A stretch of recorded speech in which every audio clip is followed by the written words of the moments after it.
नमस्कार मेरे प्यारे श्रोताओं, आज मैं आपके लिए एक अनोखी कहानी लेकर आई हूँ। ये कहानी है एक शिकारी की, एक वादे की, एक धोखे की और एक ऐसे भयानक खंडहर की जिसका राज कोई नहीं जानता। कहानी में आपको दोस्ती, मजबूरी, लालच और आखिर में किस्मत का एक ऐसा खेल देखने को मिलेगा जो आपके होश उड़ा देगा। तो कहानी को पूरा सुनिएगा और अगर आप हमारे चैनल ममता हिंदी कहानियां पर पहली बार आए हैं तो जल्दी से सब्सक्राइब का बटन दबाकर इस परिवार का हिस्सा बन जाइए। और हाँ, कमेंट में जरूर बताना कि आपको कहानी में सबसे अच्छा क्या लगा। तो चलिए अब कहानी शुरू करते हैं। ये बहुत पुराने समय की बात है। सुंदरवन नाम का एक बड़ा ही भयानक जंगल हुआ करता था जो दूर दूर तक मशहूर था। उसी जंगल के पास एक शिकारी रहता था जिसका नाम था मंगलू। उसके साथ उसकी पत्नी भी रहती थी। मंगलू तो अभी नौजवान था, जबकि उसकी पत्नी की उम्र ढल चुकी थी, वो अधेड़ थी। अब मंगलू की इस अधेड़ पत्नी के पीछे भी एक कहानी थी। उस जंगल से कोई 5 मील की दूरी पर किशनपुर नाम का एक गांव था, जहां भोला नाम का एक किसान रहता था। वो अपनी पत्नी के साथ रहता था।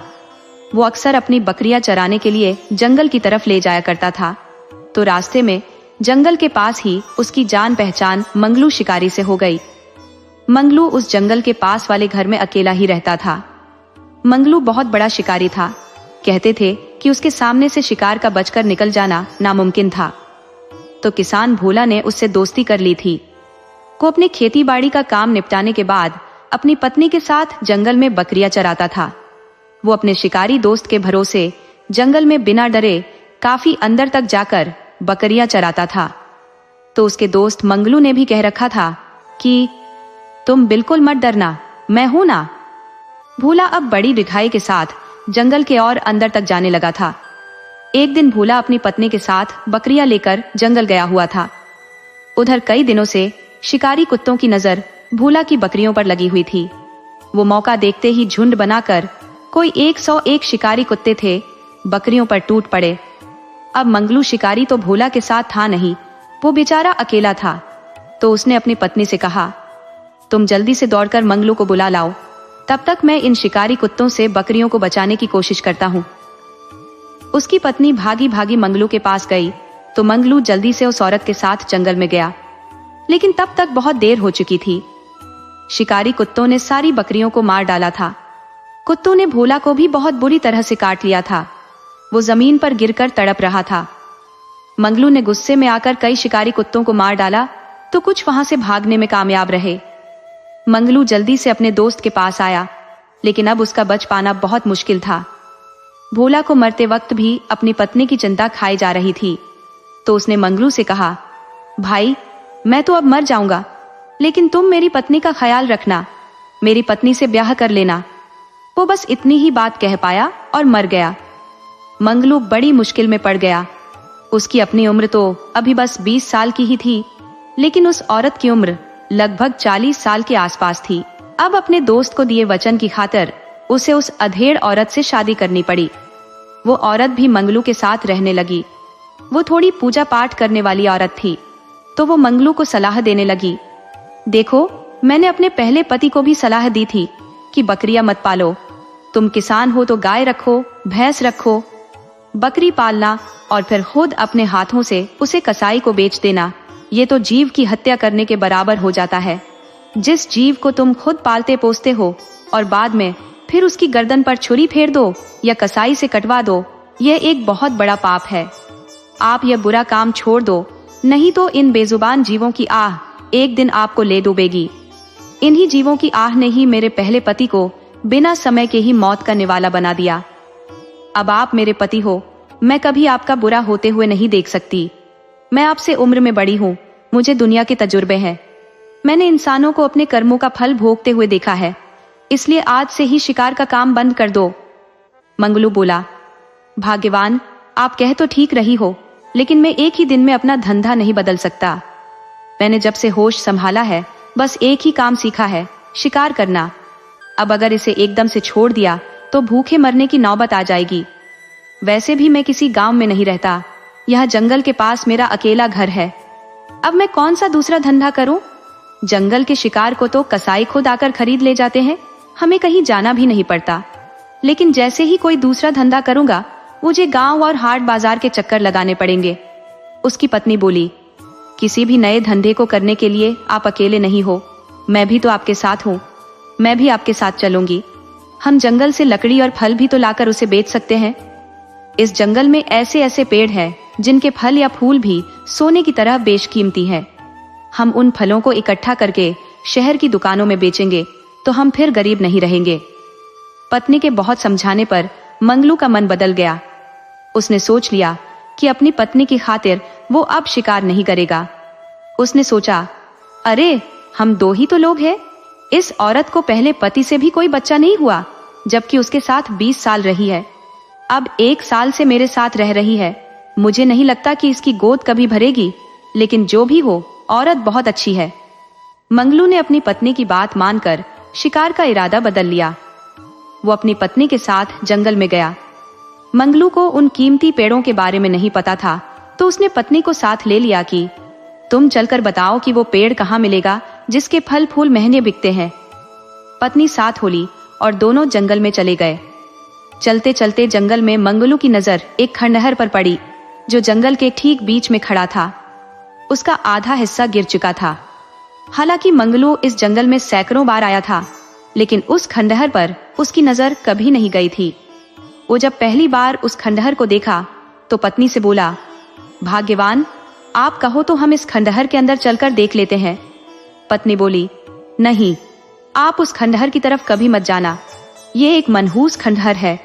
इसने न जाने कितनों की जिंदगियां छीन ली है। मंगलू बोला, क्या तुम इस खंडहर के बारे में पहले से जानती हो?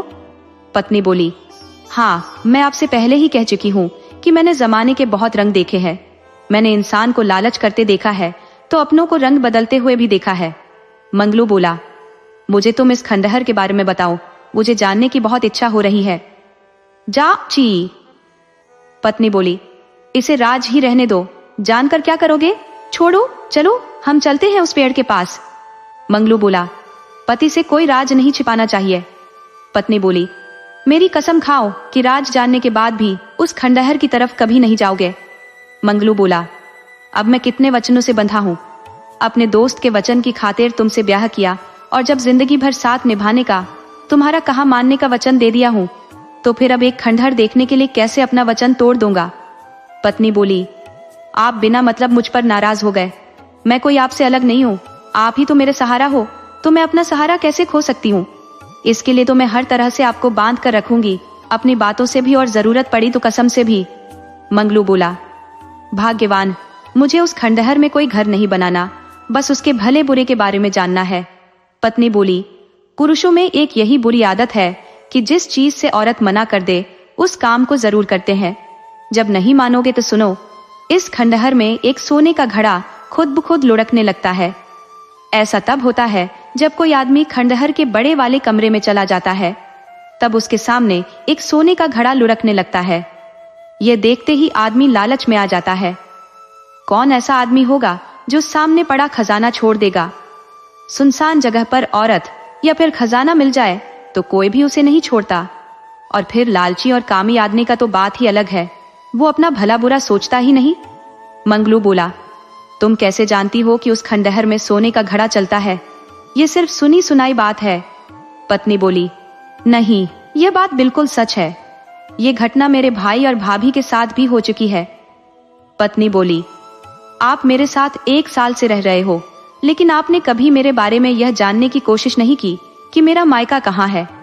मैं आज खुद से बता देती हूँ कि मैं जंगल के उस पार चंदनपुर गांव की हूँ। मेरा एक भाई था, उसकी ससुराल श्यामगढ़ बाजार में थी। वो अपनी पत्नी को साथ लेकर ससुराल से घर लौट रहा था कि जंगल में बारिश शुरू हो गई। वो पत्नी के साथ था तो छिपने की जगह ढूंढने लगा। उसे यह खंडहर दिख गया तो सोचा कि इसी में छिप जाता हूँ। वैसे भी उसने सुन रखा था कि बड़े बड़े मकान बारिश में ढह जाते हैं, लेकिन कभी खंडहर नहीं गिरता। वैसे गांवों में एक कहावत मशहूर है कि पापी कभी जल्दी मरता नहीं और खंडहर ढहता नहीं। तो भाई ने खंडहर को सुरक्षित मान लिया और पत्नी के साथ खंडहर में छिप गया। उस वक्त दिन का समय था तो डरने जैसी कोई बात नहीं थी। भाई खंडहर के बाहर ही रुका था। वो सिर्फ बारिश से बचने के लिए पत्नी के साथ छिपा था। खंडहर के अंदर इसलिए भी नहीं जाना चाहता था कि उसे डर था कि इसमें कोई जंगली खूंखार जानवर हो सकता है या फिर सांप बिच्छू हो सकते हैं। इसलिए वो किनारे पर पत्नी के साथ खड़ा था कि उसके कान में कुछ खनखनाने की आवाज सुनाई पड़ी, जैसे कोई खजाना हो या कोई खजाने के घड़े से सोने के सिक्के उड़ेल रहा हो। उसने पत्नी से पूछा कि तुम्हें भी कुछ सुनाई पड़ रहा है या बारिश की वजह से मेरे कान बज रहे हैं? पत्नी बोली कि नहीं, आपके कान नहीं बज रहे, बल्कि मुझे भी कुछ खनकने की आवाज सुनाई पड़ रही है। शायद इस खंडहर के अंदर कोई रहता हो, वही अपना कोई सामान इधर उधर कर रहे हैं, इसी से खनखनाहट आ रही है। भाई ने पत्नी से बोला कि हमें अंदर चलकर देखना चाहिए। तब उसकी पत्नी बोली कि नहीं, किसी के घर में झांक झोंक करना ठीक नहीं। हो सकता है यह खंडहर डाकुओं का बसेरा हो। अगर इसमें डाकू रहते होंगे तो हमारी जान खतरे में पड़ जाएगी। डाकू बड़े आशिक मिजाज होते हैं, वो हाथ आई औरत को कभी नहीं छोड़ते। मेरे चलते आपकी जिंदगी खतरे में पड़ जाएगी। आप अभी बरसात में ही यहाँ से निकल लो, हम किसी पेड़ के पास आसरा ले लेंगे। भाई बोला कि तुम ठीक कहती हो, हमें यहाँ से चलना चाहिए। दोनों वहां से चलने को हुए ही थे कि खंडहर में से किसी औरत की जोर जोर से हंसने की आवाज आने लगी, तो भाई के बढ़ते कदम रुक गए। वो पत्नी से बोला कि तुम मुझे झूठे ही डरा रही थी। इस खंडहर में कोई परिवार रहता है, औरत की आवाज आ रही है। जहां औरत पहले से रहती हो वहां दूसरी औरत को कोई खतरा नहीं है। तुम यहीं रुको, मैं अंदर झांक कर देखता हूँ। पत्नी बोली कि दूसरे के घर में क्यों झांक झोंक करोगे, चलो यहाँ से। तभी फिर खनखनाहट की आवाज आई। आवाज काफी पास में थी, तो भाई नी बढ़कर देख लिया। एक लुढ़कता हुआ सोने का घड़ा उसके सामने से खंडहर के अंदर चला गया। भाई पत्नी से बोला कि बाप रे, यहाँ तो खजाना भरा पड़ा है। बरसात में सोने के घड़े अपने आप इधर उधर लुढ़क रहे हैं। हम एक आध को पकड़कर साथ ले चलते हैं, हमारी जिंदगी भर की गरीबी मिट जाएगी। पत्नी बोली कि नहीं, आप ऐसा मत करो, मुझे डर लग रहा है कि घड़ा खुद से क्यों चलेगा।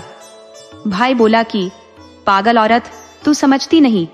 अरे, घड़ा ऊपर से गिरेगा तो लुढ़केगा जरूर। ऊपर से ये ढलान पर है, खंडहर ऊबड़ खाबड़ है। तुम डरो नहीं, मैं अभी एक घड़ा पकड़ लेता हूँ। मैं कोई यहाँ का पूरा खजाना थोड़े ही ले जाने की बात कर रहा हूँ। बस हमें थोड़ा सा खजाना चाहिए, सिर्फ एक घड़ा, उतने से ही हम लोगों का काम जिंदगी भर चल जाएगा।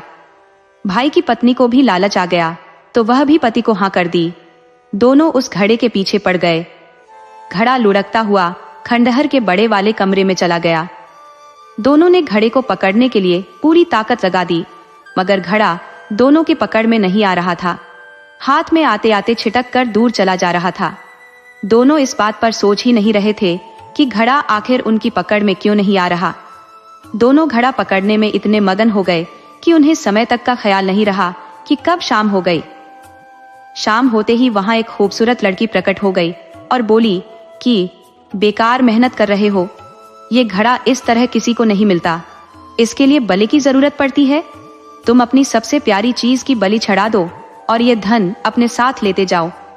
भाई को धन का ऐसा लोभ चढ़ा कि उसे ख्याल आया कि मेरी सबसे प्यारी चीज तो मेरी पत्नी है, इसे मारकर धन ले लेता हूँ।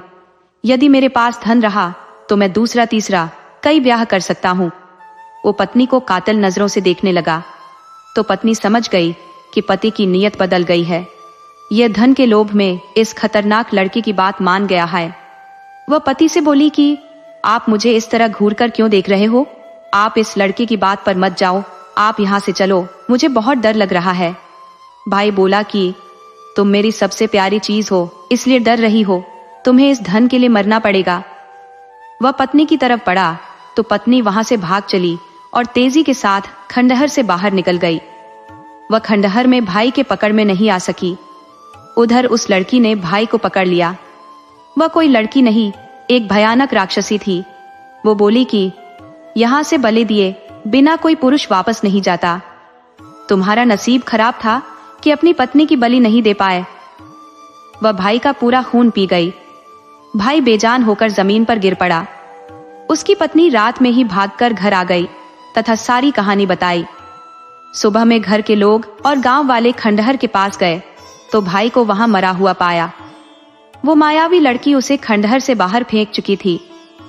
मंगलू की पत्नी उससे बोली, अब आप जान गए इस खंडहर के बारे में?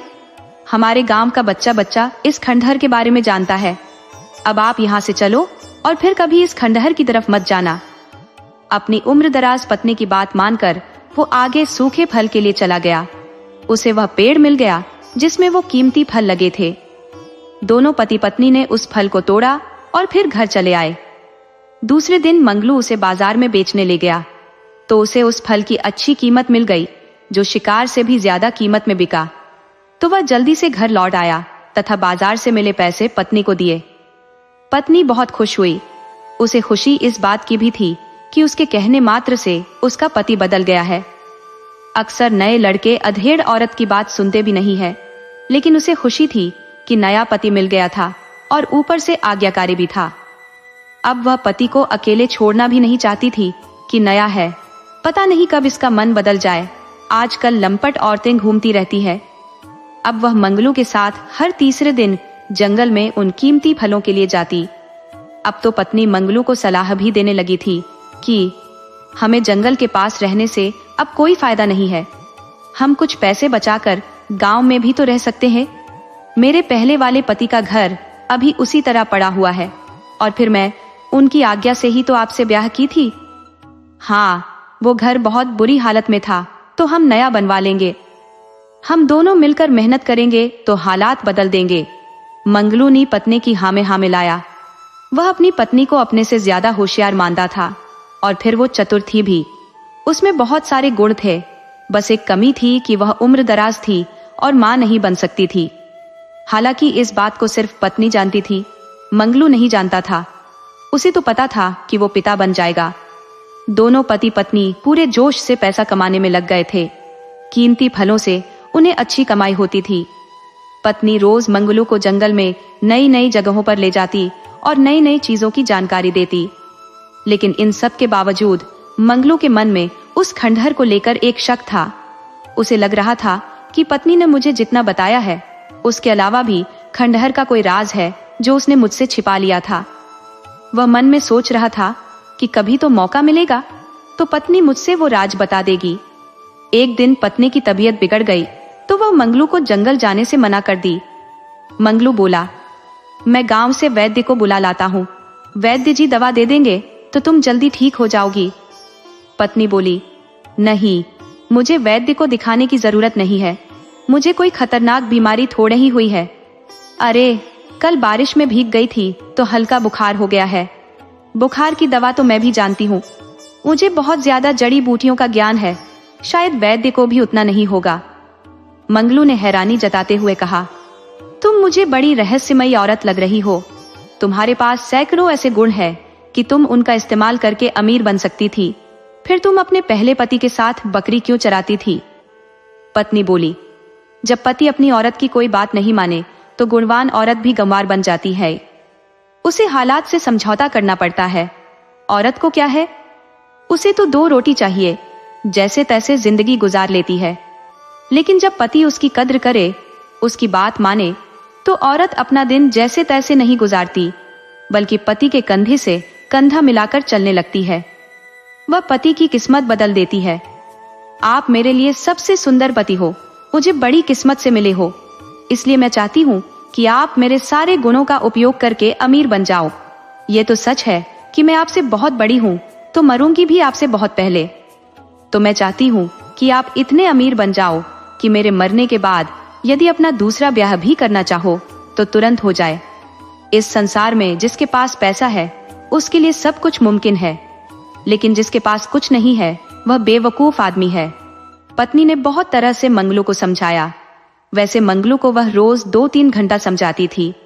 अब दोनों का घर जंगल के पास में था, दूसरा कोई बात करने को मिलता नहीं था, तो पत्नी ही मंगलू से बात कर लेती थी। वैसे भी औरतों को ज्यादा बात करना पसंद होता है। तो संयोग से जब एक दिन पत्नी बीमार पड़ गई और उसके समझाने से मंगलू जंगल में नहीं गया, वो पत्नी के लिए उसके बताए अनुसार जंगल से कुछ जड़ी बूटी ला दिया। लेकिन पत्नी की तबीयत ठीक नहीं हुई। पत्नी बोली, आप चिंता मत करो, मुझे बुखार है, उसे उतरने में 3 से 4 दिन लगेगा। क्या है कि मैं कभी बीमार पड़ती नहीं, और जब बीमार पड़ती हूँ तो हफ्तों ठीक होने में लग जाते हैं। आप बस मेरे ठीक होने का इंतजार करो, अकेले जंगल में मत जाना। तब मंगलू बोला, भाग्यवान, तुम मुझे छोटा बच्चा समझती हो। अरे, मैं कल तक एक शिकारी था। मुझे जंगल में देखकर पक्षी चहकने लगते हैं, जंगल के खतरनाक जानवर भी दुम दबाकर भाग लेते हैं, और तुम कहती हो कि जंगल में मत जाओ। अरे, जंगल में मुझे कहीं जाने से कोई डर नहीं है।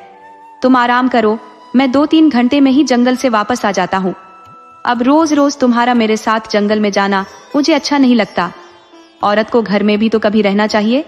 पत्नी बोली, मैं आपकी बहादुरी पर शक नहीं कर रही। आप बहादुर हो, कहीं भी जंगल में जा सकते हो, बस उस खंडहर में मत जाना।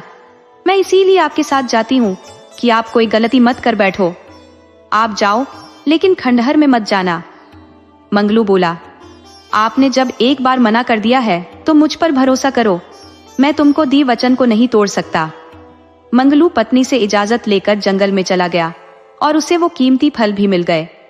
संयोग से जब वो वापस लौट रहा था और खंडहर के पास था कि तभी जोरदार बारिश होने लगी। मंगलू ने सोचा कि खंडहर के बाहरी किनारे पर छिप जाता हूं, कि तभी उसे ख्याल आया कि पत्नी ने कसम दी है, मुझे उधर देखने से भी मना किया है। तो वह आगे भीगते हुए चल पड़ा। जब आगे बढ़ा तो हैरान हो गया कि जंगल में कहीं भी बारिश नहीं हो रही, सिर्फ उस खंडहर के आसपास ही बारिश क्यों हो रही है। ये तो बड़ी अजीब बात है। उसे और भी हैरानी हुई कि जब वह बारिश में भीगता हुआ यहाँ तक आया है तो उसके कपड़े गीले क्यों नहीं है। उसके समझ में आया कि खंडहर सिर्फ रहस्यों से भरा नहीं है, बल्कि मायावी भी है। उसमें जरूर कोई राक्षस या राक्षसी रहती है जो अपना शिकार फंसाने के लिए तरह तरह के हथकंडे अपनाती है। आज मुझे फंसाने का इरादा था उसका। वह जल्दी से घर आ गया और इस बात को पत्नी से नहीं बताया कि घबरा जाएगी और मुझे जंगल में अब जाने ही नहीं देगी। दूसरा दिन वो बाजार गया। अपना फल बेचने के बाद वापस चल दिया। हालांकि बाजार नजदीक में नहीं था और वहां जाने का कोई दूसरा साधन नहीं था। अब 8 कोस की पैदल यात्रा आने जाने और फल बेचने में ही शाम हो जाती थी। उसे इतनी फुर्सत नहीं मिल पाती कि बाजार से कोई और सामान इत्मीनान से खरीद सके। लेकिन आज उसे अपने लिए तथा पत्नी के लिए कपड़े खरीदने थे तो लौटने में देर हो गई। आधे रास्ते में ही रात हो गई। वो जल्दी जल्दी घर लौट रहा था। उसे पत्नी की चिंता खाई जा रही थी। तो घर में भी उसकी पत्नी काफी परेशान थी कि रोज तो शाम ढलने से पहले लौट आता था, लेकिन आज क्या हो गया। हालांकि उसे कोई खतरा नजर नहीं आ रहा था, लेकिन देर होने का कारण नहीं समझ पा रही थी। उधर मंगलू तेज कदमों से चल रहा था कि उसने देखा कि एक औरत उसके आगे आगे चल रही थी। उसके गोद में एक बच्चा था। औरत रोती हुई चल रही थी। रास्ता सुनसान था। वह जिस रास्ते से चल रही थी वह सीधे या तो मंगलू के घर की तरफ जाता था या फिर जंगल में। किशनपुर गांव का रास्ता पहले ही छूट गया था। मंगलू को लगा कि औरत अपने पति से लड़ झगड़ कर मायके के लिए निकल गई है, लेकिन रास्ता भटक गई है। ये तो सीधे जंगल की तरफ बढ़ रही है। मंगलू आगे बढ़कर बोला, बहन जी, आप जंगल की तरफ कहाँ जा रही हो? शायद तुम रास्ता भटक गई हो। औरत बोली, रास्ता भटकी नहीं हूँ, जानबूझकर जंगल में जा रही हूँ। मुझे अब जीना नहीं है। मंगलू बोला, ऐसा क्या हो गया है कि तुम जीना नहीं चाहती? अरे, पति और पत्नी में लड़ाई झगड़े होते रहते हैं। ये घर घर की कहानी है। तुम्हें पति से लड़ने के बजाय चुप हो जाना चाहिए। सारे फसाद की जड़ यह जुबान है। इसे बंद रखने वाली औरत देवी बन जाती है और हर वक्त चीखने चिल्लाने वाली पति के लिए सिर दर्द बन जाती है। उस औरत ने अपनी लंबी दुख भरी कहानी सुनाई। उसने बताया, तुम जो समझ रहे हो वैसी कोई बात नहीं है। मैं एक विधवा हूँ। मेरा पति शादी के 1 साल बाद ही मर गया था। असल में वो एक चोर था। मुझे इस बात की खबर नहीं थी। वो रोज रात को घर से निकल जाता था और सुबह होने पर वापस आता था। कोई न कोई सामान लेकर आता था। मेरे घर में जेठ जेठानी और देवर देवरानी रहते थे। मैंने पति से पूछा कि आप रात में कहाँ चले जाते हो? तो पति ने कहा कि मैं एक सेठ के यहाँ रात में पहरा देता हूँ। मुझे पति की बातों पर विश्वास नहीं हुआ तो मैंने जेठानी से पूछा। जेठानी ने बताया कि वह सुरंग खोदते हैं। ये बात भी मुझे ठीक नहीं लगी। मैंने देवर से पूछा तो उसने बताया कि भैया राजा के जासूस हैं। तीनों की बातों से मुझे समझ में आ गया था कि तीनों झूठ बोल रहे हैं। 1 साल गुजर गया। मुझे पूरा यकीन हो गया था कि मेरा पति चोर है और एक दिन मेरा यकीन सच में बदल गया। सुबह में मेरा पति घर वापस नहीं आया। कुछ देर में जेठ घबराया हुआ लौटा और अपनी पत्नी से बोला कि जल्दी भागने की तैयारी करो, भाई चोरी करते पकड़ा गया है। राजा के सैनिक हमें भी नहीं छोड़ेंगे। जेठानी मुझे ताना देते हुए बोली, कैसी कुलच्छनी है, आते ही पति को चोरी करना सिखा दी। मैं हक्का बक्का हो उसका मुंह देख रही थी कि देवर आ गया और बोला कि कहीं भागने की जरूरत नहीं है, भाई को गांव वालों ने पीट पीट कर मार डाला है। मैं दहाड़ मारकर बोली कि तुम लोगों ने मेरे साथ धोखा किया है, मेरा ब्याह चोर से करा दिया, मैं अब राजा के पास जाऊंगी। जेठानी और देवर देवरानी मेरे पैर पकड़ लिए और देवर के साथ पत्नी बनकर रहने को कहा। मेरा मन भी पिघल गया। देवर ने मुझे पत्नी की तरह खूब प्यार दिया, मगर जेठ को जलन होने लगी।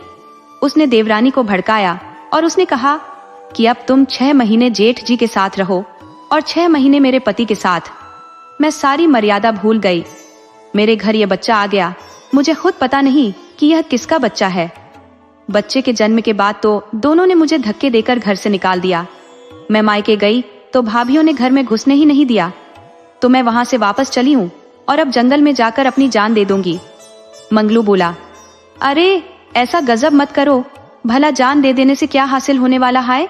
हासिल तो तब होगा जब तुम अपना बदला ले सको, उन दुष्टों को सबक सिखा सको। इस बच्चे को पाल पोस कर बड़ा करो और इसके सहारे उन दुष्टों का सर्वनाश करो। बातें करते करते मंगलू का घर आ गया था। मंगलू बोला, देवी जी, मैं आपको सलाह दूंगा कि आप आज की रात मेरे घर में गुजारो, मेरे से डरो नहीं, मैं गलत आदमी नहीं हूँ। औरत बोली, मुझे अब क्या किसी से डरना? जो एक बार कीचड़ में गिर गया है वो 1000 बार भी फिर कीचड़ में गिरे, उससे उसे क्या फर्क पड़ता है? मैं आपके घर रह लूंगी। मंगलू उस औरत को लेकर घर में आया तो उसकी पत्नी कब से उसका रास्ता देख रही थी। वह मंगलू पर नाराज होते हुए बोली, अब तक आप कहाँ थे? इतनी देर क्यों लगा दी? और ये औरत कौन है? यहाँ क्यों आई है? मंगलू बोला, एक साथ कई सवाल दाग दोगी तो मैं किस किस का जवाब दूंगा? मुझे बाजार में कपड़े खरीदने थे तो देर हो गई। रास्ते में यह देवी जी मिल गई जो अपनी जान देने जा रही थी, तो मैंने इन्हें साथ लेते आया कि रात भर में विचार कर लो कि तुम्हें मरना चाहिए या फिर जीना चाहिए। पत्नी बोली, अच्छा किए, अब खाना तैयार है, खा पी कर आराम करो, काफी रात हो गई है। वो उस औरत को भी खाना खिलाई और समझाई कि आदमी की जिंदगी जीने के लिए मिली है, सुख दुख तो वो खुद से पैदा करता है। तुम गलती पर गलती करती गई हो, इसीलिए मरने को सोच रही हो। अब जो बीत गया उसे सपने की तरह भूल जाओ और आगे की सोचो। मंगलू की पत्नी बहुत तरह से समझाकर सोने चली गई। हालांकि उसकी तबीयत ज्यादा ठीक नहीं थी, वो बुखार से परेशान थी, फिर भी पति के लिए खाना बनाकर खिला दे रही थी। कुछ औरतें होती भी ऐसी है कि अपना दुख दर्द छिपा लेती है, तो कुछ हल्का सा कांटा चुभ जाने पर हाय तौबा मचा देती है। मंगलू की पत्नी बहुत सहनशील थी, वो खा पी कर सो गई। घर आई औरत ने देखा कि अधेड़ औरत उस नौजवान के कमरे में जाकर सो गई है, तो उसे अटपटा लगा। वो अभी तक समझ नहीं पाई थी कि यह अधेड़ औरत इस नौजवान की पत्नी है। सुबह में वो औरत मंगलू की पत्नी से बोली, माँ जी, अब इजाजत दो मुझे जाने की। मंगलू की पत्नी बोली, तुम अभी जाने के लायक नहीं हो, तुम्हारे दिमाग से अभी मरने का भूत नहीं उतरा है, तुम 1-2 हफ्ते यहीं रहो। और हाँ, मैं तेरी माँ जी नहीं लगूंगी, तुम मुझे बहन कहकर ही बुलाया करो। मंगलू मेरा बेटा नहीं बल्कि पति है। वो औरत हैरान थी कि इस नौजवान ने इस बुढ़िया में कौन सा गुण देखा कि इसे पत्नी बना लिया। यह तो उसके लिए वारिस भी नहीं दे सकती। फिर सोची कि मुझे इसकी जिंदगी से क्या लेना देना। उधर अपने समय से मंगलू जंगल को जाने लगा तो घर आई औरत बोली, मुझे भी साथ जंगल में ले चलो, मैं भी आपके काम में हाथ बटा दिया करूंगी। मंगलू ने पत्नी की तरफ देखा तो उसने चुपचाप हाँ कर दी। औरत मंगलू को जंगल में अकेले पाकर बोली, आप नौजवान हो जबकि आपकी पत्नी अधेड़ है, फिर भी आप बहुत प्रेम से उसके साथ रह लेते हो। आप कितने महान व्यक्ति हो। मंगलू बोला, हर आदमी अपनी पत्नी के लिए वफादार होता है। तुम चिंता मत करो, मैं रात से ही तुम्हारे बारे में सोच रहा हूँ, किसी अच्छे पुरुष से बात कर तेरा ब्याह करा दूंगा। औरत बोली, अब इस पर बात मत करो, मुझे ब्याह करना ही नहीं है। आप अपने घर में रहने की जगह दे दो तो मैं जिंदगी भर आपके साथ काम करते हुए गुजार दूंगी। मंगलू बोला, इस विषय में मैं कुछ नहीं कह सकता, तुम मेरी पत्नी से ही बात कर लेना। मंगलू दूसरे रास्ते से आज जंगल गया था। उस रास्ते में एक औघड़ सन्यासी की कुटिया बन गई थी। उसके कुटिया से थोड़ी दूरी पर मंगलू को वो कीमती पेड़ मिल गया, तो वह उस पेड़ के पास गया और फल तोड़ लाया। दोनों घर लौट आए। तब उसकी पत्नी बोली, आप हर दूसरे दिन बाजार जाना बंद करो। अब आप सूखा फल बेचने के लिए 15 दिन में एक बार जाओ, फिर महीने में एक बार जाना। मंगलू पत्नी की बात मान गया। दूसरे दिन वो फिर उसी रास्ते से जंगल में गया। साथ में वो औरत भी थी। औरत जब सन्यासी की कुटिया के पास गई तो मंगलू से बोली, आप जरा रुको, मैं सन्यासी को अपना हाथ दिखा लेती हूँ, अपने बच्चे का भविष्य पूछ लेती हूँ। मंगलू जब सन्यासी के पास गया तो सन्यासी ने उससे कहा, आओ शिकारी, आओ, तुम एक बहुत बड़े शिकारी हो, लेकिन तुम्हारी महानता है कि तुम अब हिंसा करना छोड़ दिए हो, लेकिन तुम्हें अपनी ताकत को नहीं भूलना चाहिए। मैं तुम्हें एक तीर देता हूँ जो अमोघ है। इससे तुम जानवर, मनुष्य या दानव किसी का भी एक बार में ही संहार कर सकते हो। इसका तोड़ किसी के पास नहीं है। वह तीर लेकर मंगलू आगे पेड़ की खोज में चला गया। औरत से बोल गया कि तुम यही महात्मा जी से अपना भविष्य पूछो, मैं जल्दी ही वापस आ जाता हूँ। उसके जाने के बाद सन्यासी औरत से बोला, तुम्हारा इस युवक से ब्याह का योग बन रहा है, लेकिन रास्ते में एक कांटा है। उस बुढ़िया के पास मोहिनी विद्या है जिससे युवक उसके इशारों पर नाचता है। तुम उस बुढ़िया को ही निपटा दो। तेरे और तेरे बेटे को बहुत बड़ा खजाना मिलने वाला है। जंगल के खंडहर में बहुत बड़ा खजाना है जिस पर एक मायावी राक्षसी का पहरा है। तुम मंगलू के सहारे ही उस खजाने तक पहुंच सकती हो, और फिर जब तुम धन पा लेना तो इसे भी निपटा सकती हो। अकूत धन की मालकिन से तो राजा का राजकुमार भी ब्याह कर सकता है। तुम रानी बन जाओगी। सन्यासी उससे बात कर ही रहा था कि मंगलू वापस आ गया। औरत उसके साथ वापस घर आ गई। उसके दिमाग में महात्मा की बात घूमने लगी कि मैं मंगलू की पत्नी बन सकती हूँ, लेकिन मुझे पहले बुढ़िया को रास्ते से हटाना होगा। वो उसे रास्ते से हटाने के बारे में सोचने लगी। उसे पता था कि बुढ़िया को मियादी बुखार है, तो वह उसका फायदा उठा सकती है। वह बुढ़िया से बोली, बहन, बीमार होकर भी तुम खाना बनाती हो, ये ठीक नहीं। आप आराम करो, मैं खाना बना दूंगी। तथा मुझे कुछ दवा के बारे में भी पता है। एक खुराक में आपका मियादी बुखार हमेशा के लिए चला जाएगा। मंगलू की पत्नी ने भी उससे कह दिया कि हाँ, तुम जब तक घर में हो घर का काम संभाल लो। औरत को तो बस इसी मौके की तलाश थी। वो मंगलू के साथ जंगल नहीं गई। वो घर पर ही रह गई और दवा के नाम पर जहरीला पौधा घिसकर मंगलू की पत्नी को पिला दी। दवा पीने के बाद वो गहरी बेहोशी में चली गई। मंगलू जब घर आया तो औरत घबराकर बताई, जल्दी चलकर दीदी को देखो, उसे क्या हो गया है। मंगलू ने देखा तो वह मर चुकी थी। वो बहुत दुखी हुआ, बोला, यही मेरा एक सहारा थी, मेरा आखिरी सहारा भी छिन गया। औरत ने बड़े प्यार से उसे दिलासा दिया कि आप निराश न हो, मैं कोशिश करूंगी कि दीदी के गम से उबर सको। आप कहोगे तो मैं हमेशा यहीं रह जाऊंगी। मंगलू को एक सहारे की जरूरत थी, तो उससे कह दिया कि तुम मेरे साथ ही रहो। औरत इसी चाल में थी। वह जल्दी ही मंगलू से घुल मिल गई। वह मंगलू से ब्याह कर ली और साथ रहने लगी। वह लगातार उस सन्यासी के संपर्क में भी थी। सन्यासी के मन में औरत के लिए काम जाग गया था। वो खंडहर के खजाने को और औरत को, दोनों को पाना चाहता था। वो मंगलू के सहारे ही खजाना पा सकता था तथा औरत की मदद से ही मंगलू को मार सकता था। तो वो औरत को रोज सलाह देता कि तुम मंगलू को किसी तरह उस खंडहर में चलने को तैयार करो। औरत ने जब मंगलू से खंडहर में चलने की बात की तो वो भड़क उठा, तुम्हारा दिमाग खराब है, उस खंडहर में कोई नहीं जाता, जो जाता है वह मरकर आता है। तब औरत बोली, आपके पास वो महात्मा वाला तीर है जिससे तुम उस खंडहर की राक्षसी का वध कर सकते हो।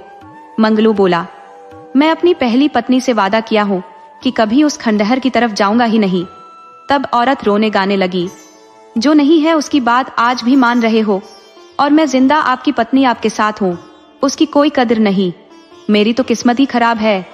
मंगलू बोला, अब नाटक बंद करो और चलो, मैं चलता हूँ, लेकिन मैं उस खंडहर से एक फूटी कौड़ी भी नहीं लूंगा। औरत बोली, आप हाथ भी मत लगाना, धन मैं लाऊंगी।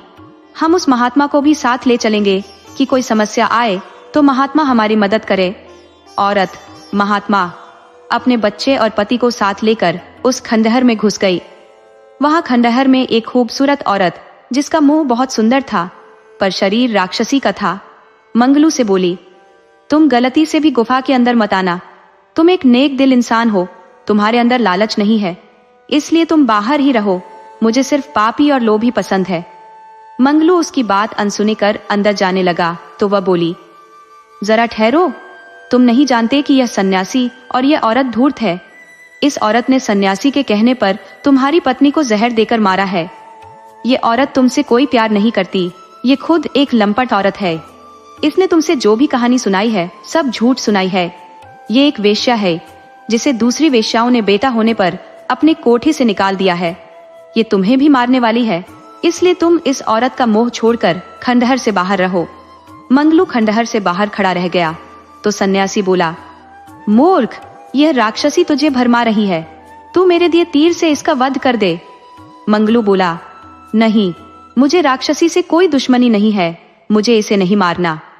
उधर राक्षसी सन्यासी की तरफ बढ़ने लगी तो उसने औरत के हाथ से उसका बच्चा लेकर राक्षसी के ऊपर फेंक दिया। राक्षसी के छूते ही बच्चा जल गया। राक्षसी ने उस सन्यासी को उठाकर पटक दिया तो वह भी जल गया। औरत मंगलू से दुहाई देने लगी, आप मेरे पति हो, मुझे बचा लो, मैं भूल कर बैठी हूँ, अब मुझसे कोई गलती नहीं होगी।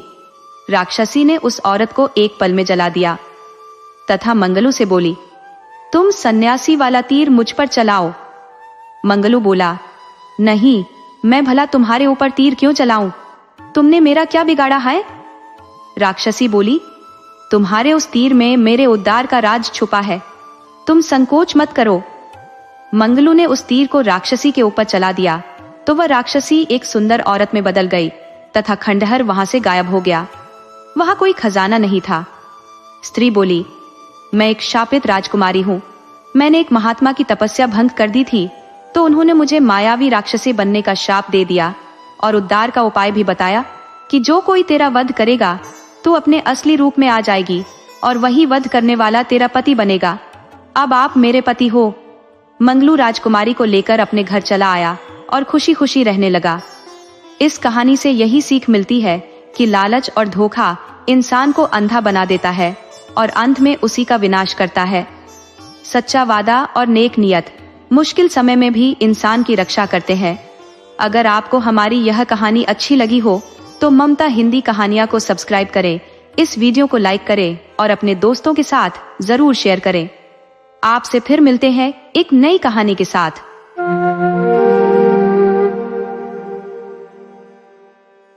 बहुत पुराने समय की बात है, जब राजा महाराजाओं का जमाना था और धरती पर न्याय और धर्म का राज हुआ करता था। उस काल में महाप्रतापगढ़ नाम का एक विशाल और समृद्ध राज्य था जिसकी शोभा दूर दूर तक फैली हुई थी। इस राज्य के राजा महावीर सिंह एक न्यायप्रिय और प्रजावत्सल शासक थे, जिनकी प्रजा उन्हें अपने प्राणों से भी अधिक प्रेम करती थी। लेकिन राजा महावीर सिंह की सबसे बड़ी संपत्ति थी उनकी इकलौती पुत्री राजकुमारी चंद्रलेखा। चंद्रलेखा केवल सुंदरता की देवी ही नहीं थी, बल्कि उसमें एक असाधारण तेजी और चतुराई भी थी। जब वह बोलती थी तो लगता था मानो कोई वीणा के तार छेड़े जा रहे हों। उसके नेत्र इतने तेज थे कि एक ही नजर में वह किसी भी व्यक्ति के दिल की बात जान लेती थी। राज्य की प्रजा उसे चंद्रमुखी कहकर पुकारती थी, क्योंकि उसका मुख चांद की भांति निर्मल और प्रकाशमान था। समय बीतता गया और चंद्रलेखा युवावस्था में पदार्पण कर गई। अब राजा महावीर सिंह की चिंता बढ़ने लगी कि उनकी बेटी का विवाह किससे करे। दूर दूर के राज्यों से राजकुमारों के विवाह प्रस्ताव आने लगे। कोई अपनी वीरता का बखान करता, कोई अपने धन दौलत का, लेकिन चंद्रलेखा किसी भी प्रस्ताव से संतुष्ट नहीं हो रही थी। एक दिन राजा ने अपनी बेटी को अपने पास बुलाया और कहा, बेटी, अब समय आ गया है कि तुम्हारे विवाह की बात सोची जाए। कई योग्य राजकुमारों के प्रस्ताव आए हैं, तुम किसे पसंद करोगी? चंद्रलेखा ने अपने पिता की आंखों में देखा और विनम्रता से कहा, पिताजी, मैं कोई साधारण वर नहीं चाहती। मुझे एक ऐसा जीवन साथी चाहिए जो केवल रूप रंग या धन दौलत में ही श्रेष्ठ ना हो, बल्कि चरित्र और गुणों में भी उत्तम हो। मैं चाहती हूँ कि मेरा पति में सच्चे अर्थों में एक आदर्श पुरुष हो। राजा ने पूछा, तो फिर तुम्हारा क्या सुझाव है बेटी? चंद्रलेखा की आंखों में एक विशेष चमक आ गई। उसने कहा, पिताजी, मैंने एक योजना सोची है। हमारे महल में 7 दरवाजे हैं जो एक के बाद एक खुलते हैं। मैं चाहती हूँ कि इन दरवाजों के पीछे ऐसी परीक्षाएं रखी जाएं जो एक व्यक्ति के सच्चे चरित्र को परखे। जो राजकुमार इन सभी परीक्षाओं में सफल हो जाएगा, वही मेरा पति बनने का अधिकारी होगा। राजा महावीर सिंह अपनी बेटी की बुद्धिमानी से प्रभावित हो गए। उन्होंने कहा, यह तो बहुत अच्छा विचार है बेटी, लेकिन यह परीक्षाएं कैसी होंगी? चंद्रलेखा मुस्कुराई और बोली, पिताजी, मैंने इसके बारे में गहराई से सोचा है। पहली परीक्षा लोभ की होगी, दूसरी करुणा की, तीसरी त्याग की, चौथी मित्रता की, 5वीं साहस की, 6ठी ज्ञान की और 7वीं सच्चे प्रेम की। जो व्यक्ति इन सभी गुणों को अपने भीतर रखता होगा, वही मेरा सही जीवन साथी हो सकता है। राजा ने अपनी बेटी के माथे पर स्नेह से हाथ रखा और कहा, तुम्हारा निर्णय बिल्कुल सही है बेटी, ऐसा ही होगा। इसके बाद पूरे राज्य में डंका पिटवाया गया। घोषणा हुई कि राजकुमारी चंद्रलेखा का स्वयंवर एक अनूठे तरीके से होगा। जो भी राजकुमार उनसे विवाह करना चाहता है, उसे 7 दरवाजों की परीक्षा पास करनी होगी। यह खबर हवा की गति से दूर दूर के राज्यों तक पहुंच गई। जब यह समाचार अन्य राज्यों में पहुंचा तो सभी जगह हलचल मच गई। कुछ राजकुमार इस चुनौती को सुनकर उत्साहित हो गए तो कुछ डर गए, लेकिन जो वास्तव में वीर और आत्मविश्वास से भरे थे, वे इस अनोखे स्वयंवर की तैयारी में जुट गए। सभी जानते थे कि चंद्रलेखा जैसी रूपवान और गुणवान राजकुमारी पाना आसान नहीं होगा, लेकिन जो सच्चा प्रेमी था, वह इस चुनौती के लिए तैयार था। ईशान नाम का एक राजकुमार था जो अपने राज्य चंद्रगुप्तपुर का वारिस था। वह न केवल रूप और गुण में श्रेष्ठ था, बल्कि उसका हृदय भी अत्यंत पवित्र था। जब उसे चंद्रलेखा के स्वयंवर की खबर मिली तो वह तुरंत महाप्रतापगढ़ की यात्रा पर निकल पड़ा। रास्ते में वह मन में सोचता रहा कि आखिर ये 7 परीक्षाएं कैसी होंगी और क्या वह इन्हें पार कर सकेगा। महाप्रतापगढ़ पहुंचते पहुंचते कई दिन लग गए। जब ईशान राजधानी में पहुंचा तो देखा कि दूर दूर से आए हुए राजकुमार यहाँ डेरा डाले हुए हैं। सभी के चेहरों पर उत्सुकता और चिंता के मिले जुले भाव थे। कुछ राजकुमार अपने साथ बड़ी सेना लेकर आए थे, कुछ अपने गुरुओं को साथ लाए थे और कुछ ने अपने ज्योतिषियों से शुभ मुहूर्त निकलवाया था। स्वयंवर के दिन राजमहल में भारी भीड़ जुटी। राजा महावीर सिंह ने सभी राजकुमारों का स्वागत किया और नियम समझाए। उन्होंने कहा, वीर राजकुमारों, आप सभी का स्वागत है, लेकिन यहाँ केवल वही सफल होगा जिसके पास सच्चे गुण होंगे। परीक्षा एक एक करके होगी और जो असफल होगा उसे वापस जाना होगा। पहला दरवाजा खोला गया। यह दरवाजा बहुत ही भव्य और चमकदार था। जब राजकुमार एक एक करके इसके सामने गए तो वे हैरान रह गए। दरवाजे के ठीक सामने सोने, चांदी, हीरे जवाहरात और मोतियों के ढेर लगे हुए थे। इतना खजाना देखकर कई राजकुमारों की आंखें चमक उठी। धन की यह चमक इतनी आकर्षक थी कि देखने वाला मोहित हो जाए।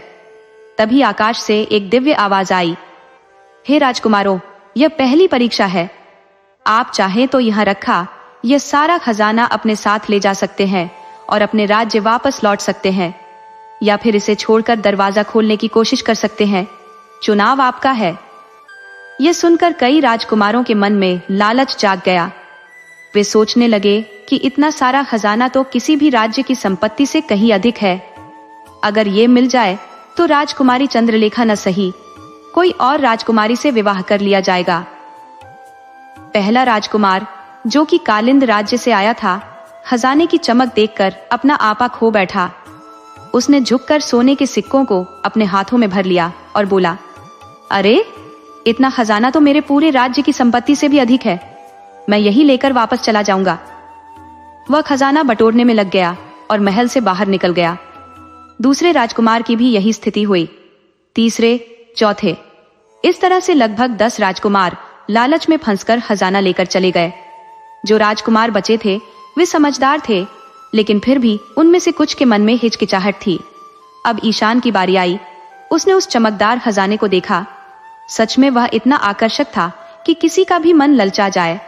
लेकिन ईशान के मन में एक ही बात आई कि अगर वह वास्तव में चंद्रलेखा से प्रेम करता है और उससे विवाह करना चाहता है तो उसे इस परीक्षा में सफल होना ही होगा। धन तो कमाया जा सकता है, लेकिन सच्चा प्रेम और जीवन साथी बार बार नहीं मिलता। उसने मन में दृढ़ संकल्प किया और कहा, मैं यहाँ राजकुमारी चंद्रलेखा के स्वयंवर में भाग लेने आया हूँ, न कि धन कमाने। ये धन तो केवल परीक्षा है कि कितना लालची हूँ। उसने खजाने की ओर देखा तक नहीं और सीधे दरवाजे के पास गया। दरवाजे पर एक छोटा सा हैंडल था। ईशान ने बिना किसी हिचकिचाहट के उसे खोलने की कोशिश की। अचानक दरवाजा एक तेज सुनहरी रोशनी के साथ खुल गया। जैसे ही दरवाजा खुला, पीछे खड़े सभी लोगों में खुशी की लहर दौड़ गई। ईशान ने पहली परीक्षा पास कर ली थी। कुछ अन्य राजकुमारों ने भी ईशान का अनुसरण करते हुए लालच त्यागा और दरवाजा खोलने में सफल रहे। लेकिन अधिकांश राजकुमार लालच के जाल में फंसकर पहले ही परीक्षा में असफल हो गए। राजा महावीर सिंह मुस्कुराए और बोले, पहली परीक्षा पूरी हुई। जो राजकुमार लालच में फंस गए वे वापस अपने राज्य जा सकते हैं। बाकी राजकुमार दूसरी परीक्षा के लिए तैयार हो जाएं। दूसरा दरवाजा खुला तो अंदर का नजारा बिल्कुल अलग था। ये कमरा पहले वाले कमरे की तरह चमक दमक से भरा नहीं था, बल्कि यहाँ एक अजीब सी शांति थी। कमरे के बीच में एक छोटा सा पेड़ था और उसकी डाली पर एक घायल पक्षी बैठा हुआ था। वह पक्षी बहुत कमजोर लग रहा था और उसके एक पंख से खून की बूंदें टपक रही थी। जैसे ही राजकुमार अंदर दाखिल हुए, फिर से वही दिव्य आवाज गूंजी, हे राजकुमारों, यह दूसरी परीक्षा है। आप देख सकते हैं कि यहाँ एक घायल पक्षी है जिसे तत्काल सहायता की आवश्यकता है। लेकिन अगर आप इसकी सेवा में समय लगाएंगे तो आपको देरी हो जाएगी और हो सकता है आप अगली परीक्षा के लिए निर्धारित समय से चूक जाएं। अगर आप सीधे आगे बढ़ना चाहते हैं तो उधर वाला रास्ता है। चुनाव आपका है, समय बचाना है या दया दिखाना है। यह सुनकर कई राजकुमारों के मन में द्वंद्व शुरू हो गया।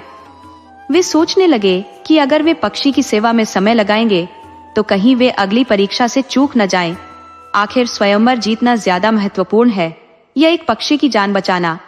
पहले राजकुमार ने पक्षी की ओर देखा और बोला, अरे यह तो सिर्फ एक पक्षी है, इसके लिए मैं अपना समय क्यों बर्बाद करूं? वह सीधा आगे के रास्ते पर चल दिया। लेकिन जैसे ही वह आगे बढ़ा, अचानक उसके सामने एक दीवार आ गई और वह वहीं अटक गया। दूसरे राजकुमार ने भी यही किया और उसकी भी यही स्थिति हुई। जो राजकुमार पक्षी की अनदेखी करके आगे बढ़ने की कोशिश कर रहे थे, वे सभी किसी न किसी तरह से अटक जा रहे थे या उन्हें आगे का रास्ता नहीं मिल रहा था। अब ईशान की बारी आई। उसने घायल पक्षी को देखा तो उसका हृदय करुणा से भर गया। वह सोचने लगा कि यह छोटा सा जीव कितना दुखी है और कितनी पीड़ा में है। उसने मन में सोचा कि अगर स्वयंवर जीतने के लिए उसे एक निर्दोष जीव की जान की अनदेखी करनी पड़े तो ऐसी जीत का क्या फायदा। ईशान तुरंत पक्षी के पास गया। उसने देखा कि पक्षी के पंख में एक कांटा चुभा हुआ है और उसी से खून निकल रहा है। उसने बड़ी सावधानी से कांटे को निकाला और अपने वस्त्र का एक टुकड़ा फाड़कर पक्षी के घाव पर बांध दिया।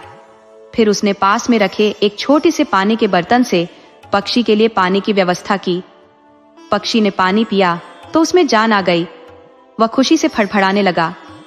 ईशान ने प्यार से उसे सहलाया और कहा, छोटे मित्र, अब तुम ठीक हो जाओगे। हमेशा अपना ख्याल रखना। ये देखकर पक्षी इतना खुश हुआ कि वह ईशान के हाथ पर बैठ गया। अचानक वह पक्षी बोलने लगा, हे दयालु राजकुमार, आपने मुझ पर जो करुणा दिखाई है उसके लिए मैं आपका आभारी हूँ। वास्तव में मैं कोई साधारण पक्षी नहीं हूँ, बल्कि इस परीक्षा का संरक्षक हूँ। आपने सिद्ध कर दिया कि आपके हृदय में सच्ची करुणा है। इतना कहकर पक्षी ने अपने पंख फैलाए और एक सुनहरी रोशनी फैल गई। अगला दरवाजा अपने आप खुल गया। ईशान को एक अलौकिक शांति का अनुभव हुआ और वह आगे बढ़ गया। कुछ अन्य राजकुमारों ने भी ईशान का अनुसरण करते हुए पक्षी की सेवा की और वे भी सफल हुए। लेकिन जिन राजकुमारों ने केवल अपने स्वार्थ के बारे में सोचा था, वे इस परीक्षा में असफल हो गए। इस परीक्षा के बाद राजा महावीर सिंह ने घोषणा की, दूसरी परीक्षा पूरी हुई। जिन राजकुमारों ने करुणा दिखाई वे आगे बढ़ सकते हैं, बाकी अपने राज्य वापस जा सकते हैं। अब केवल 5 राजकुमार बचे थे, जिनमें ईशान भी शामिल था। सभी के चेहरों पर आत्मविश्वास था लेकिन साथ ही यह चिंता भी थी कि आगे की परीक्षाएं और भी कठिन होंगी। तीसरा दरवाजा खुलते ही एक मनमोहक सुगंध चारों ओर फैल गई। अंदर का कमरा बहुत ही सुंदर था और यहाँ के दृश्य देखकर लगता था जैसे कोई स्वर्गीय जगह हो। कमरे के बीच में एक वृद्ध ऋषि ध्यान की मुद्रा में बैठे हुए थे। उनके सफेद बाल और दाढ़ी उनके तपस्वी जीवन की गवाही दे रहे थे, लेकिन उनके चेहरे पर भूख और थकान के स्पष्ट निशान दिखाई दे रहे थे। ऋषि के सामने एक सुनहरी थाली में अत्यंत स्वादिष्ट और पौष्टिक भोजन रखा हुआ था। उस भोजन की खुशबू इतनी मनमोहक थी कि देखने मात्र से ही मुंह में पानी आ जाए। साथ ही वहां एक तख्ती लगी हुई थी जिस पर लिखा था, यह दिव्य भोजन आगे की कठिन परीक्षाओं के लिए आवश्यक शक्ति प्रदान करता है। जो इसे खाएगा वह अगली परीक्षाओं में सफल होने की संभावना बढ़ा लेगा। जैसे ही राजकुमार अंदर आए, फिर से वही दिव्य आवाज गूंजी, हे राजकुमारों, यह तीसरी परीक्षा है। यहाँ रखा यह दिव्य भोजन आप में से किसी एक के लिए है। जो इसे खाएगा उसे आगे की परीक्षाओं में अतिरिक्त शक्ति मिलेगी। लेकिन यहाँ एक भूखा ऋषि भी बैठा है, अब निर्णय आपका है। ये सुनकर राजकुमारों में से एक ने कहा, यह तो बहुत आसान परीक्षा है, मुझे यह भोजन खाना चाहिए ताकि मैं आगे की परीक्षाओं में सफल हो सकूं। वह आगे बढ़कर भोजन की थाली उठाने लगा, लेकिन जैसे ही उसने थाली को छुआ, अचानक वह गायब हो गई। वह राजकुमार हैरान रह गया और फिर से कोशिश की, लेकिन वैसा ही हुआ। वह समझ गया कि उसका तरीका गलत है। दूसरे राजकुमार ने सोचा, हो सकता है यह परीक्षा इस बात की हो कि हम कितने चतुर हैं। उसने ऋषि से कहा, हे महाराज, मैं आपको यह भोजन देता हूँ, लेकिन आप कृपया मुझे इसका आधा हिस्सा दे दीजिए ताकि मैं भी आगे की परीक्षा पास कर सकूं। लेकिन जैसे ही उसने यह कहा, भोजन की थाली फिर से गायब हो गई। अब ईशान की बारी आई। उसने वृद्ध ऋषि को ध्यान से देखा। ऋषि के चेहरे पर जो थकान और भूख के निशान थे, वे ईशान के दिल को छू गए। उसने सोचा कि यह वृद्ध संत पता नहीं कितने दिनों से भूखे हैं। अगर उन्हें भोजन नहीं मिला तो हो सकता है उनकी जान को खतरा हो जाए। ईशान ने मन में निश्चय किया कि चाहे उसे आगे की परीक्षाओं में कितनी भी कठिनाई हो, लेकिन वह एक भूखे बुजुर्ग को भोजन दिए बिना नहीं जा सकता। ये सोचकर वह ऋषि के पास गया और अत्यंत विनम्रता से बोला, हे गुरुदेव, मैं देख रहा हूँ कि आप बहुत भूखे हैं, कृपया यह भोजन ग्रहण करें। मुझे आगे की परीक्षाओं के लिए इसकी आवश्यकता हो या न हो, लेकिन आपको इसकी जरूरत अभी है। वृद्ध ऋषि ने आंखें खोली और ईशान की ओर देखा। उनकी आंखों में अत्यंत स्नेह और संतुष्टि का भाव था। उन्होंने कहा, वत्स, तुमने सच्चे त्याग का परिचय दिया है, तुम्हारा यह त्याग व्यर्थ नहीं जाएगा। कहते ही ऋषि ने भोजन ग्रहण किया। जैसे ही ऋषि ने भोजन खाया, एक चमत्कार हुआ। कमरे में सुनहरी रोशनी फैल गई और एक गुप्त दरवाजा खुल गया। साथ ही ईशान के शरीर में एक अद्भुत ऊर्जा का प्रवाह हुआ। वह महसूस कर सकता था कि उसकी शक्ति पहले से कई गुना बढ़ गई है। ऋषि मुस्कुराते हुए बोले, वत्स, जो व्यक्ति निस्वार्थ भाव से त्याग करता है, उसे ब्रह्मांड की शक्तियां स्वयं आशीर्वाद देती हैं। तुमने अपना भोजन छोड़कर मेरी सेवा की, इसलिए अब तुम्हें वह शक्ति मिली है जो उस भोजन से कहीं अधिक है। कुछ अन्य राजकुमारों ने भी ईशान का अनुसरण करते हुए ऋषि की सेवा का प्रयास किया, लेकिन उनके मन में कहीं न कहीं स्वार्थ छिपा हुआ था। केवल 2 राजकुमार और सच्चे त्याग की भावना दिखा सके और वे भी आगे बढ़ने में सफल हुए। चौथे दरवाजे के पीछे एक अंधकारमय गलियारा था, जिसके अंत में मध्यम रोशनी दिखाई दे रही थी। जैसे ही ईशान और बाकी 2 राजकुमार अंदर गए तो देखा कि वहां एक व्यक्ति दीवार से सहारा लेकर बैठा हुआ था। वह व्यक्ति घायल लग रहा था और उसके कपड़े फटे हुए थे। जैसे ही वह व्यक्ति राजकुमारों को देखा, वह उठकर खड़ा हो गया और बोला, अरे मित्रों, मैं भी इसी स्वयंवर में भाग लेने आया था, लेकिन यहाँ के रास्ते में मुझे कुछ डकैतों ने घायल कर दिया। अब मैं ठीक से चल भी नहीं सकता। अगर आप मुझे अपने साथ ले चलें तो शायद मैं भी आगे की परीक्षाओं में भाग ले सकूंगा। तभी फिर से वही दिव्य आवाज गूंजी, हे राजकुमारों, ये चौथी परीक्षा है। यहाँ आगे का रास्ता संकरा है और केवल तेजी से चलने वाले ही समय पर पहुंच सकते हैं। ये घायल व्यक्ति आपकी गति धीमी कर देगा। आप चाहे तो इसे यहीं छोड़कर आगे बढ़ सकते हैं या फिर इसे अपने साथ ले जाने का जोखिम उठा सकते हैं। पहले राजकुमार ने उस घायल व्यक्ति को देखा और कहा, भाई, मुझे खुशी होती कि तुम्हारी मदद कर सकूं, लेकिन यह स्वयंवर की बात है। मैं अपना भविष्य दांव पर नहीं लगा सकता। वह तेजी से आगे बढ़ गया। दूसरे राजकुमार ने भी कुछ इसी तरह का उत्तर दिया और आगे निकल गया। अब ईशान की बारी थी। उसने घायल व्यक्ति को ध्यान से देखा। उस व्यक्ति की आंखों में निराशा और दुख साफ दिखाई दे रहा था। ईशान के मन में यह बात आई कि अगर वह वास्तव में एक अच्छा मित्र बनना चाहता है चंद्रलेखा का, तो उसे पहले सिद्ध करना होगा कि वह एक अच्छा मित्र है। ईशान ने उस व्यक्ति के पास जाकर कहा, मित्र, चिंता मत करो, हम साथ चलेंगे। सच्ची मित्रता यही है कि मुसीबत के समय एक दूसरे का साथ दिया जाए। उसने घायल व्यक्ति का हाथ अपने कंधे पर रखा और धीरे धीरे आगे बढ़ने लगा। रास्ते में वह व्यक्ति बोला, मित्र, मैं तुम्हारी राह में रुकावट बन रहा हूं, तुम मुझे यहीं छोड़कर आगे बढ़ जाओ। लेकिन ईशान ने कहा, नहीं मित्र, हम साथ ही जाएंगे। अगर मुझे चंद्रलेखा जैसी पत्नी पाने के लिए अपनी मित्रता का त्याग करना पड़े तो ऐसी पत्नी का क्या फायदा। ये सुनकर वह व्यक्ति की आंखों में आंसू आ गए। वह बोला, तुम सच में एक अच्छे मित्र हो। जैसे जैसे वे आगे बढ़ते गए, अचानक उस व्यक्ति के शरीर से एक तेज प्रकाश निकला। वह व्यक्ति एक सुंदर देवदूत के रूप में बदल गया।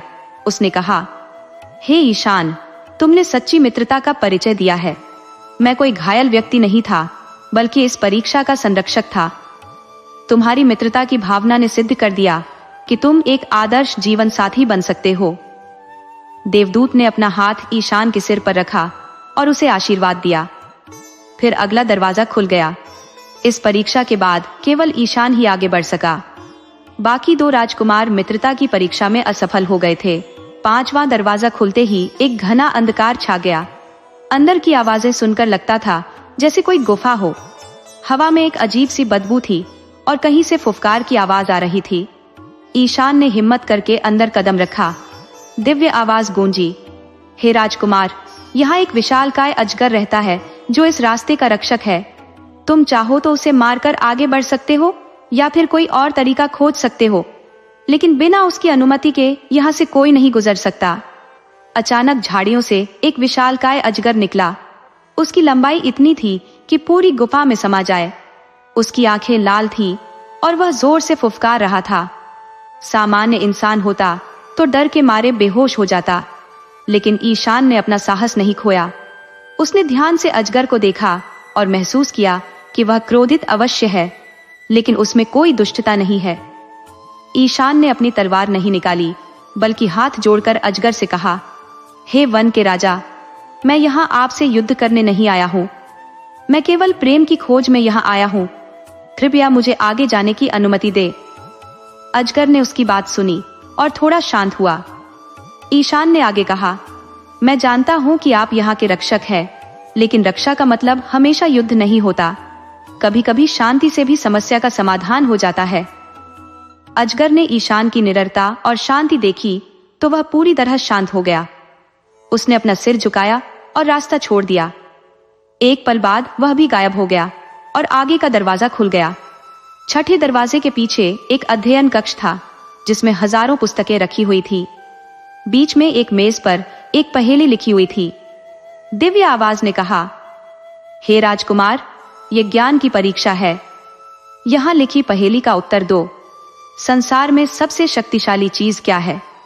वह जो राजाओं को झुका सकती है, पर्वतों को हिला सकती है और समुद्रों को सुखा सकती है। ईशान ने पहेली को बहुत ध्यान से पढ़ा। उसके मन में कई उत्तर आए, शायद शक्ति या धन या सेना। लेकिन फिर उसे अपने गुरु की बातें याद आईं। उसके गुरु ने कहा था कि सच्ची शक्ति वह है जो बिना हिंसा के काम करे। ईशान ने लिखा, संसार में सबसे शक्तिशाली चीज है ज्ञान और विनम्रता का संयोजन। ज्ञान के सामने राजा भी झुकते हैं, विनम्रता के सामने पर्वत जैसे अहंकार भी पिघल जाते हैं, और दोनों मिलकर क्रोध के समुद्र को भी शांत कर देते हैं। जैसे ही उसने यह लिखा, पूरा कमरा सुनहरी रोशनी से भर गया। आखिरी दरवाजा खुल गया। सातवें और अंतिम दरवाजे के पीछे एक अत्यंत सुंदर बगीचा था। यहाँ रंग बिरंगे फूल खिले हुए थे, पक्षी मधुर गीत गा रहे थे और हवा में एक दिव्य सुगंध थी। बगीचे के बीच में एक संगमरमर का सिंहासन था, जिस पर राजकुमारी चंद्रलेखा बैठी हुई थी। चंद्रलेखा की सुंदरता देखकर ईशान का मन मुग्ध हो गया। वह वास्तव में चांद की भांति सुंदर थी। उसकी आंखों में गहराई थी और चेहरे पर एक दिव्य तेज था। लेकिन सबसे खास बात यह थी कि उसके चेहरे पर करुणा और बुद्धिमत्ता के भाव साफ दिखाई दे रहे थे। ईशान आगे बढ़कर चंद्रलेखा के सामने पहुंचा। चंद्रलेखा ने मुस्कुराते हुए कहा, राजकुमार ईशान, आपने सभी 6 परीक्षाएं सफलतापूर्वक पार कर ली है, लेकिन अभी भी एक अंतिम परीक्षा बाकी है। ईशान ने विनम्रता से पूछा, राजकुमारी, वह कैसी परीक्षा है? चंद्रलेखा ने उसकी आंखों में देखकर पूछा, मैं यह जानना चाहती हूं कि आप यहाँ क्यों आए हैं। आपका वास्तविक उद्देश्य क्या है? क्या आप मुझसे विवाह करके महाप्रतापगढ़ राज्य पर अधिकार जमाना चाहते हैं, या फिर आप प्रसिद्ध होना चाहते हैं कि आपने इतनी कठिन परीक्षाएं पार की, या फिर आप सच में मुझसे प्रेम करते हैं? ये प्रश्न सुनकर ईशान को एहसास हुआ कि यह सबसे कठिन परीक्षा है। यहाँ उसे अपने दिल की सच्चाई बतानी होगी। उसने गहरी सांस ली और कहा, राजकुमारी, मैं आपसे पूरी सच्चाई कहूंगा। जब मैंने पहली बार आपके बारे में सुना था तो सिर्फ आपकी सुंदरता के कारण आकर्षित हुआ था, लेकिन जब मैंने इन परीक्षाओं के बारे में जाना तो मैं समझ गया कि आप कोई सामान्य राजकुमारी नहीं है। उसने आगे कहा, इन परीक्षाओं ने मुझे सिखाया कि सच्चा प्रेम क्या होता है। आपने मुझे अपने भीतर झांकने पर मजबूर किया। अब मैं यहाँ न तो आपके राज्य के लिए हूँ, न प्रसिद्धि के लिए। मैं यहाँ केवल इसलिए हूँ कि मैं आपका जीवन साथी बनना चाहता हूँ, एक ऐसा साथी जो आपके सुख दुख में बराबर की भागीदार हो, न कि आप पर शासन करने वाला। ईशान ने अपनी बात जारी रखी, राजकुमारी, मैं वादा करता हूँ कि अगर आप मुझे अपना जीवन साथी बनाएंगी तो मैं हमेशा आपका सम्मान करूंगा।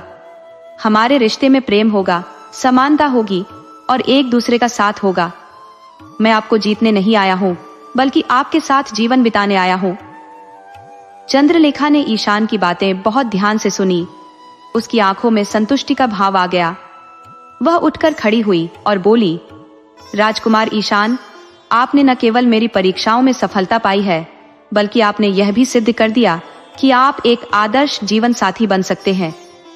चंद्रलेखा ने अपना हाथ आगे बढ़ाया और कहा, मैं आपको अपना जीवन साथी बनाने के लिए तैयार हूँ। जैसे ही ईशान ने चंद्रलेखा का हाथ थामा, पूरा बगीचा स्वर्णिम रोशनी से जगमगा उठा। आकाश से फूलों की बारिश होने लगी और चारों ओर खुशी का माहौल छा गया। सभी 7 दरवाजे सुनहरे हो गए और वे प्रेम, त्याग, करुणा, मित्रता, साहस, ज्ञान और सत्य के प्रतीक बन गए। राजा महावीर सिंह ने आकर दोनों को आशीर्वाद दिया। इसके बाद पूरे राज्य में खुशी का माहौल छा गया। प्रजा ने समझ लिया कि उन्हें एक आदर्श राजकुमार मिल गया है। ईशान और चंद्रलेखा का विवाह बहुत धूमधाम से हुआ।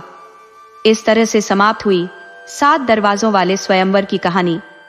ये कहानी हमें सिखाती है कि सच्चा प्रेम केवल रूप रंग में नहीं, बल्कि चरित्र और गुणों में मिलता है। ईशान और चंद्रलेखा ने सिद्ध कर दिया कि जब 2 अच्छे दिल मिलते हैं तो वह मिलन स्वर्ग जैसा हो जाता है।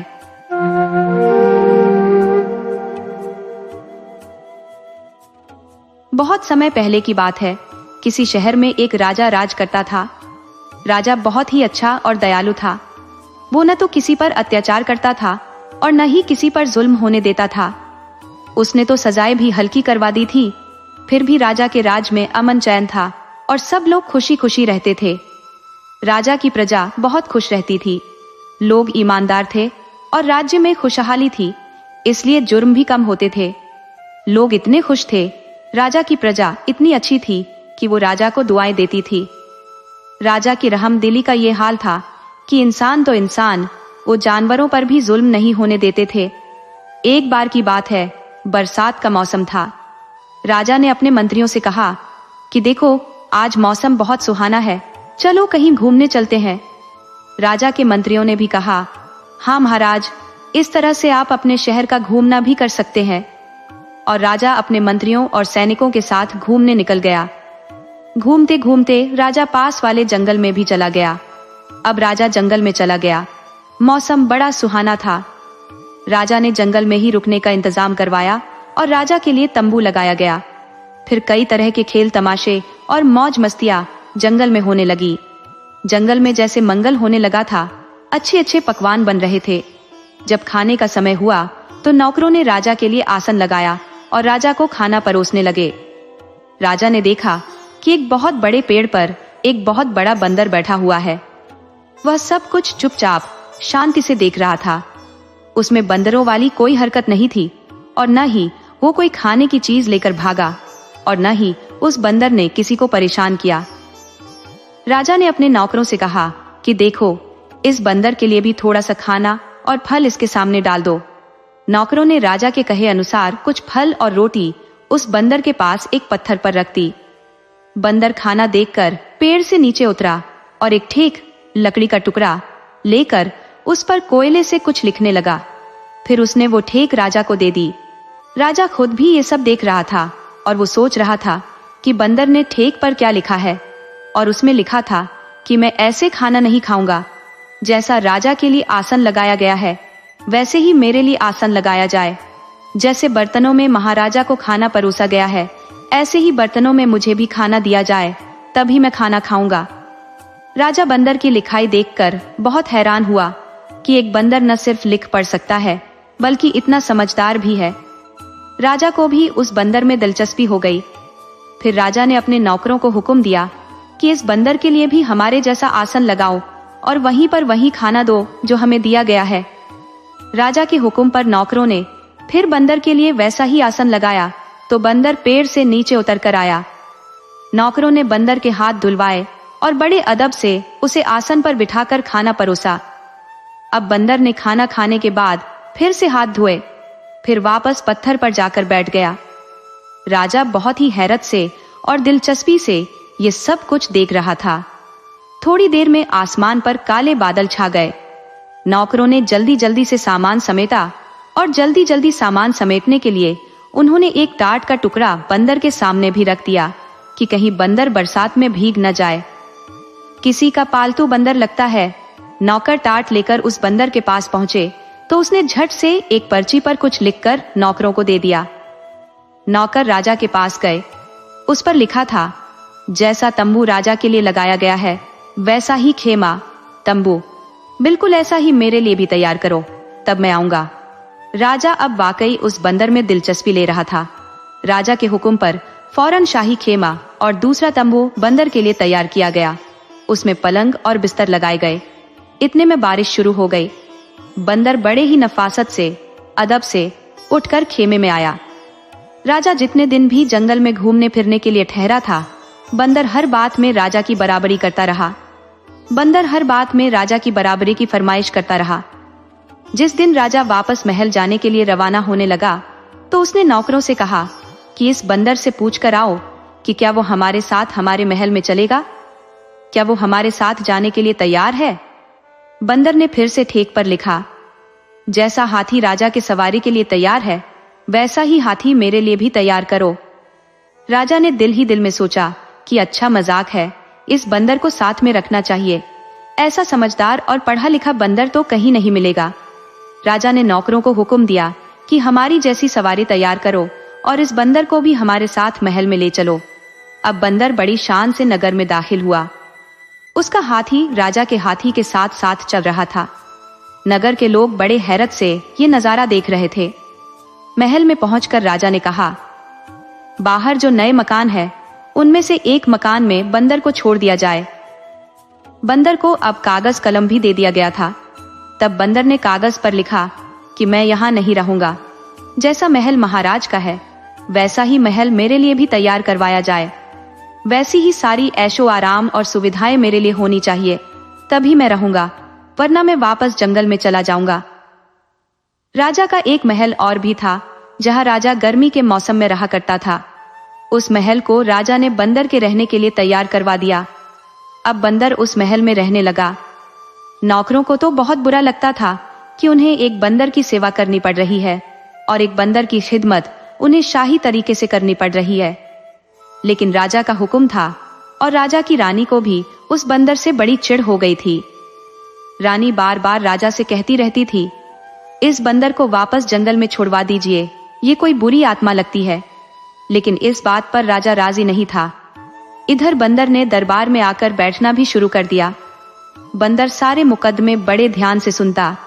अगर राजा कोई गलत फैसला देने वाला होता तो बंदर झट से उसके हाथ से कागज कलम लेकर फाड़ देता और सही फैसला लिखकर राजा के सामने रख देता। शुरू में तो राजा को बंदर पर बड़ा गुस्सा आया, लेकिन फिर उसे इस बात का एहसास हुआ कि बंदर की वजह से वो बहुत सी गलतियां करने से बच गया। बेगुनाह लोग सजा से भी बचे रहते थे और कई ऐसे फैसले करने में बंदर ने राजा की मदद की थी। राजा और उसके राज्य के लिए बंदर फायदेमंद था। धीरे धीरे राजा अपने सभी फैसले और अपने हुक्म देने से पहले बंदर को दिखाने लगा।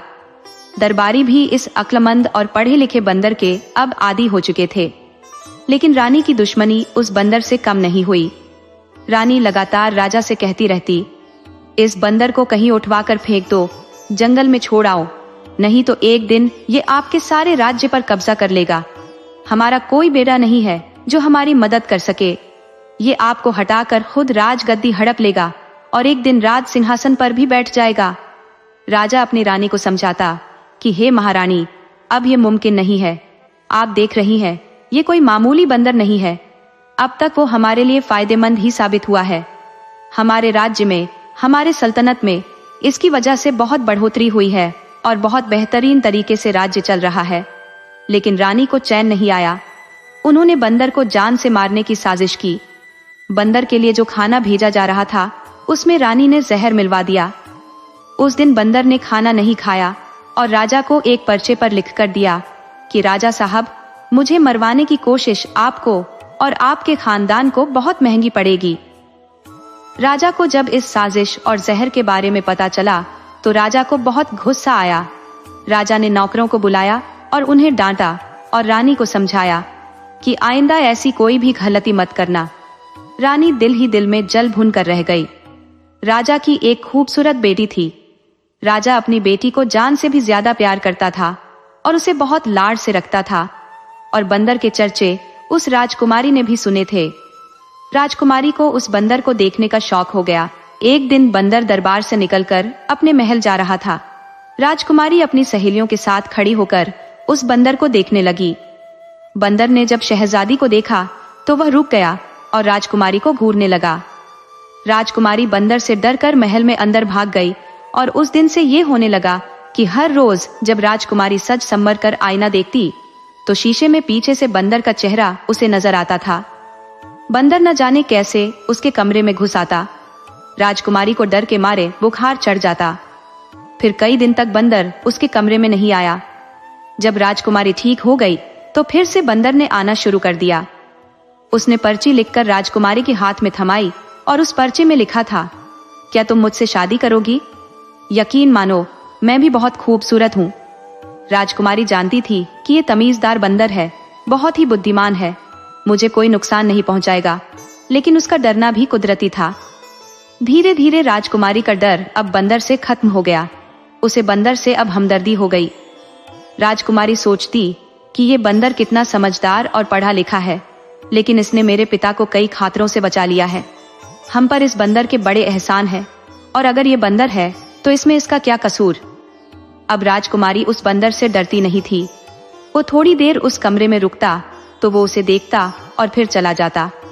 होते होते ये बात रानी के कानों में जा पहुंची कि बंदर राजकुमारी के कमरे में जाता है।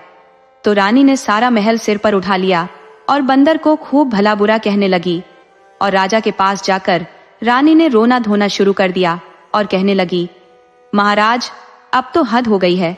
आपका वो चहेता बंदर आपकी लाडली बेटी के पीछे हाथ धोकर पड़ गया है। या तो उस बंदर को निकाल दो, नहीं तो मैं फिर जहर खा लूंगी। मैं तो अब उस बंदर से तंग आ गई हूँ। राजा ने राजकुमारी को बुलाकर पूछा, क्या बंदर बेटी तुम्हें परेशान करता है? राजकुमारी ने सारी बात सच सच बता दी और कहा कि पिताश्री, पहले मुझे उस बंदर से डर लगता था, लेकिन अब नहीं लगता। मुझे उस बंदर से हमदर्दी होती है। पता नहीं कौन है और इस पर क्या मुसीबत पड़ी है। राजा को यकीन हो गया कि चलो, राजकुमारी की जान को कोई खतरा नहीं है, लेकिन फिर भी उसे ये बात पसंद नहीं आई कि एक बंदर इस तरह से राजकुमारी के कमरे में आए जाए। उन्होंने उस बंदर से बात करने का फैसला किया। अगले दिन राजा बंदर के महल में पहुंचा। बंदर बगीचे में टहल रहा था। राजा ने बंदर से कहा, देखो बंदर, मैं नहीं जानता कि तुम कौन हो, लेकिन आज तक मैंने तुम्हारी हर बात मानी है। तुम्हें अपनी बराबरी का दर्जा दिया है, जो शायद कोई दूसरा राजा अपने राज्य में, अपनी प्रजा में ये बर्दाश्त नहीं करता। लेकिन अब तुमने मेरी बेटी को परेशान करना शुरू कर दिया है, तो ये मुझे बिल्कुल भी पसंद नहीं है। इससे पहले कि मैं कोई इस खास कदम उठाऊं, तुम अपनी इस हरकत से बाज आ जाओ और सुधर जाओ। बंदर झट महल से कागज और कलम लाया और लिखने लगा। फिर उसने लिख राजा को दे दिया। उसमें लिखा था, राजा साहब, मैं आपकी बेटी से शादी करना चाहता हूँ और आपको यकीन दिलाता हूँ, मैं आपकी बेटी को हमेशा खुश रखूंगा, उसे कभी किसी चीज की शिकायत नहीं होने दूंगा। राजा तो ये देखकर हक्का बक्का रह गया। अपनी फूल सी राजकुमारी की शादी इस बंदर से, ये तो कभी नहीं हो सकता। उन्होंने साफ कह दिया कि देखो बंदर, ऐसा मेरी जिंदगी में कभी नहीं हो सकता। मैं अपनी फूल सी पुत्री का विवाह तुम्हारे साथ कैसे कर सकता हूँ। बंदर ने राजा की कमर से ये सुनकर तलवार निकालकर तान ली और दूसरे हाथ से लिखा, अगर आपकी जिंदगी में ये मुमकिन नहीं है तो फिर मरने के लिए तैयार हो जाओ। आपको मारकर मैं आपकी बेटी से शादी कर लूंगा। आप मेरे ससुर हैं, मैं आपका एहसानमंद हूँ। आपने मेरे ऊपर एहसान किया है, मुझे इस महल में रखा, इसलिए मैं आपके खून से अपने हाथ नहीं रंगना चाहता। राजा को अपनी मौत सामने नजर आई तो वह बोला, मैं सोचकर जवाब दूंगा। बंदर ने फिर लिखा, जो कुछ भी हो, लेकिन वो जवाब हाँ में होना चाहिए। राजा बेचारा बड़ी मुश्किल में फंस गया। राजा महल में वापस आ गया और बड़ा ही ज्यादा परेशान था। एक तरफ बेटी थी, दूसरी तरफ उसकी अपनी जान, उसकी अपनी जिंदगी। अब वो क्या करता, क्या नहीं करता। उसने सारी रात टहलते टहलते गुजारी, लेकिन उसने अपनी रानी को कुछ नहीं बताया। वो जानता था कि रानी सारा महल सिर पर उठा लेगी और कहेगी, तुम इस बंदर को क्यों लेकर आए थे। सुबह हुई तो राजा फैसला कर चुका था कि वो कभी भी अपनी बेटी की शादी इस बंदर से नहीं करेगा। अपनी बेटी को किसी बंदर से ब्याहने की बजाय वो अपनी जान दे देगा। कुछ नसीहत, कुछ वसीयत करने के लिए राजा राजकुमारी के पास गया और उसे समझाने लगा कि पुत्री, कल अगर मुझे कुछ हो जाए तो तुम्हें क्या करना है, अपनी माँ को कैसे संभालना है और राजकाज के कामों को कैसे संभालना है और अपने जो राज्य के कामों को कैसे देखना है। कौन कौन वफादार लोग तुम्हारी मदद कर सकते हैं। राजकुमारी ने अपनी आंखों में आंसू भरकर कहा, पिताश्री, आज आप कैसी बातें कर रहे हैं। आपका साया मेरे सर पर जीवन भर रहे। आप 100 वर्ष जिएंगे और राज करेंगे। राजा ने अपनी पुत्री को समझाया और बोला, पुत्री, वो बंदर मेरी जान के पीछे पड़ गया है। कहता है या तो मैं तुम्हारी शादी उससे कर दूं, नहीं तो वो मुझे जान से मार डालेगा। मेरी जिंदगी में तो ये मुमकिन नहीं है कि मैं अपनी फूल सी बच्ची का विवाह एक बंदर से कर डालूं। मैं अपनी बेटी की शादी उस बंदर से हरगिज नहीं कर सकता।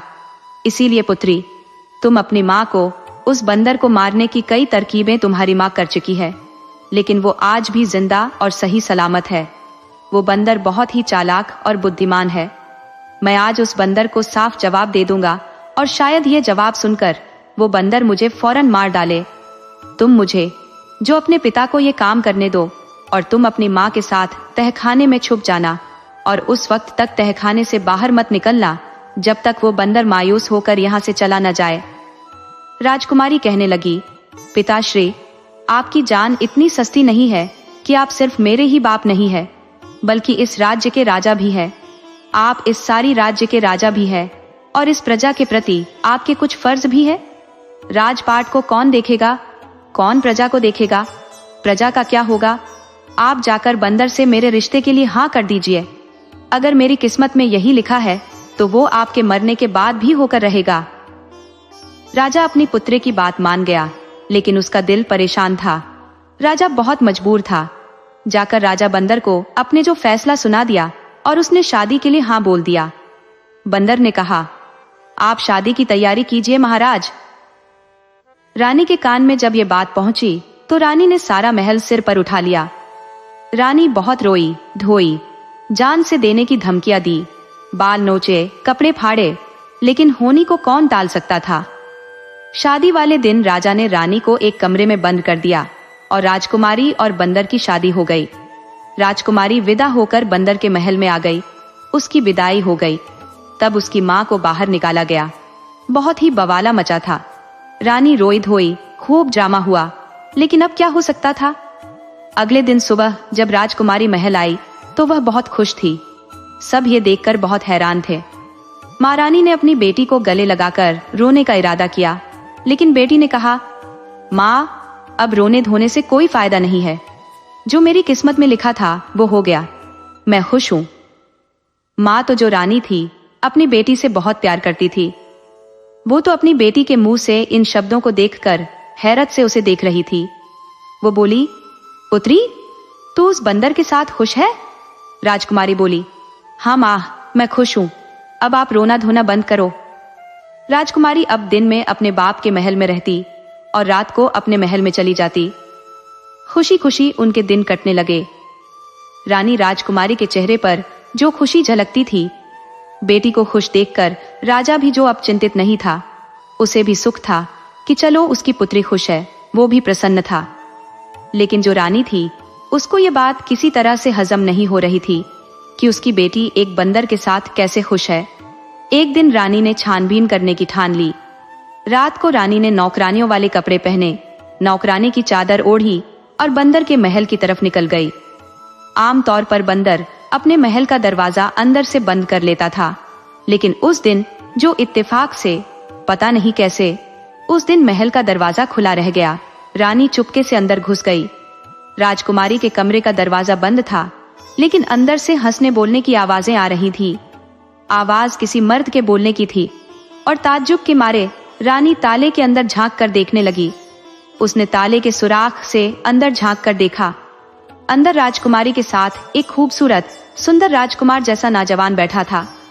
दोनों हंस हंस कर एक दूसरे से बातें कर रहे थे। रानी ने दिल में सोचा, अच्छा ये बात है, तभी तो कहूं मेरी बेटी इतनी खुश कैसे रहती है। फिर वह रानी जाने के लिए पलटी तो उसे एक तरफ बंदर की खाल दिखाई दी। रानी ने सोचा, जब इतना खूबसूरत जवान है, ये तो इतनी मोटी खाल अपने ऊपर क्यों रखता है और बंदर क्यों बना रहता है। अगर मैं इस खाल को जला दूं तो ये फिर दोबारा कभी बंदर नहीं बन सकेगा। ये सोचकर रानी ने बंदर की खाल उठाकर अपने महल में ले आई और लाकर उसे आग लगा दी। इधर खाल में आग लग गई, उधर वो राजकुमार जलने लगा। बचाओ बचाओ कहता हुआ चिल्लाने लगा और भागते हुए गायब हो गया। हैरान परेशान राजकुमारी महल में पहुंची तो देखा कि खाल जल रही है। उसने जल्दी जल्दी आग बुझाई। देखा तो ये उसकी रानी माँ का कारनामा है। उसने कहा, हाय माँ, आपने ये क्या किया? आपने मेरा सुहाग उजाड़ दिया। माँ, ये आपने क्यों किया? मेरा सुहाग क्यों उजाड़ दिया? भला मुझसे आपकी क्या दुश्मनी थी? तब राजकुमारी की माँ बोली, बेटी, मुझे क्या पता था।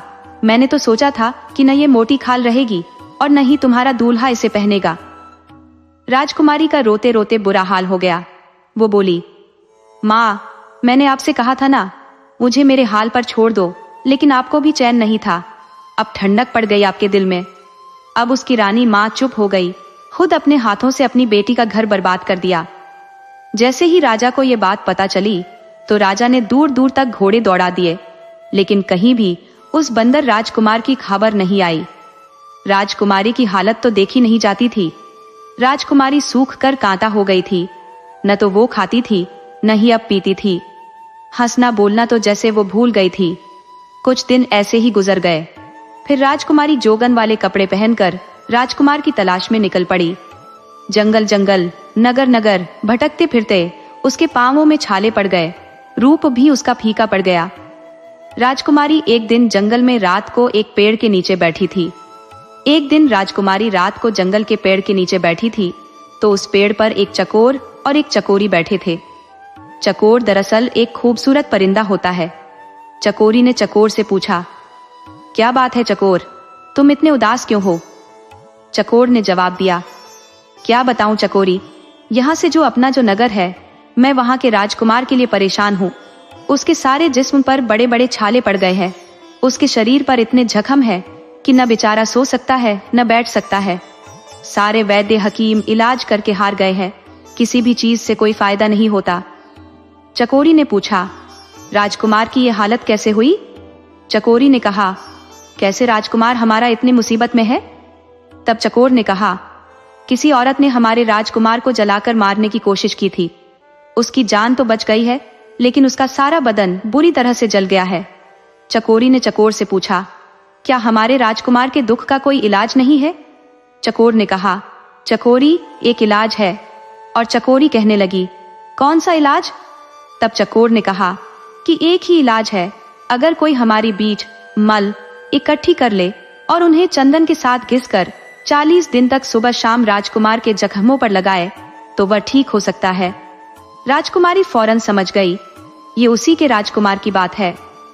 चकोरी और चकोर तो सुबह होते ही उड़ गए और राजकुमारी पेड़ के नीचे जो गिरी हुई उनकी बीट इकट्ठी की और उस नगर की तरफ चल पड़ी। कुछ ही दूर पर एक शानदार सा नगर नजर आया। नगर बहुत ही खूबसूरत था, लेकिन वहां भी एक चीज थी, हर तरफ सन्नाटा और उदासी छाई थी। लोग खामोश और उदास थे। चारों तरफ लोग जो उदासी में थे और अपने अपने काम करने में लगे हुए थे। राजकुमारी ने जिससे भी इसकी वजह पूछी, सबसे यही जवाब मिला कि उनका राजकुमार मौत के करीब है, इसलिए उनके नगर में मातम छाया हुआ है। राजकुमारी ने बाजार से चंदन खरीदा, दवा पीसने वाली खरल, ओखली और दूसरा सामान खरीदा और शाही महल में जा पहुंची। पहरेदार से कहने लगी कि राजा से कहो, हिमालय की पहाड़ियों से कोई वैद्य हकीम आए हैं।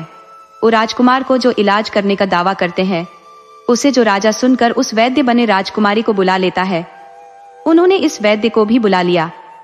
वैद्य की शक्ल देखकर जो राजा को कुछ शक हुआ कि ये नौजवान भला क्या इलाज करेगा। बड़े बड़े नामी गिरामी जो वैद्य हार चुके हैं। फिर भी उसने पूछा कि भाई तुम कर लोगे?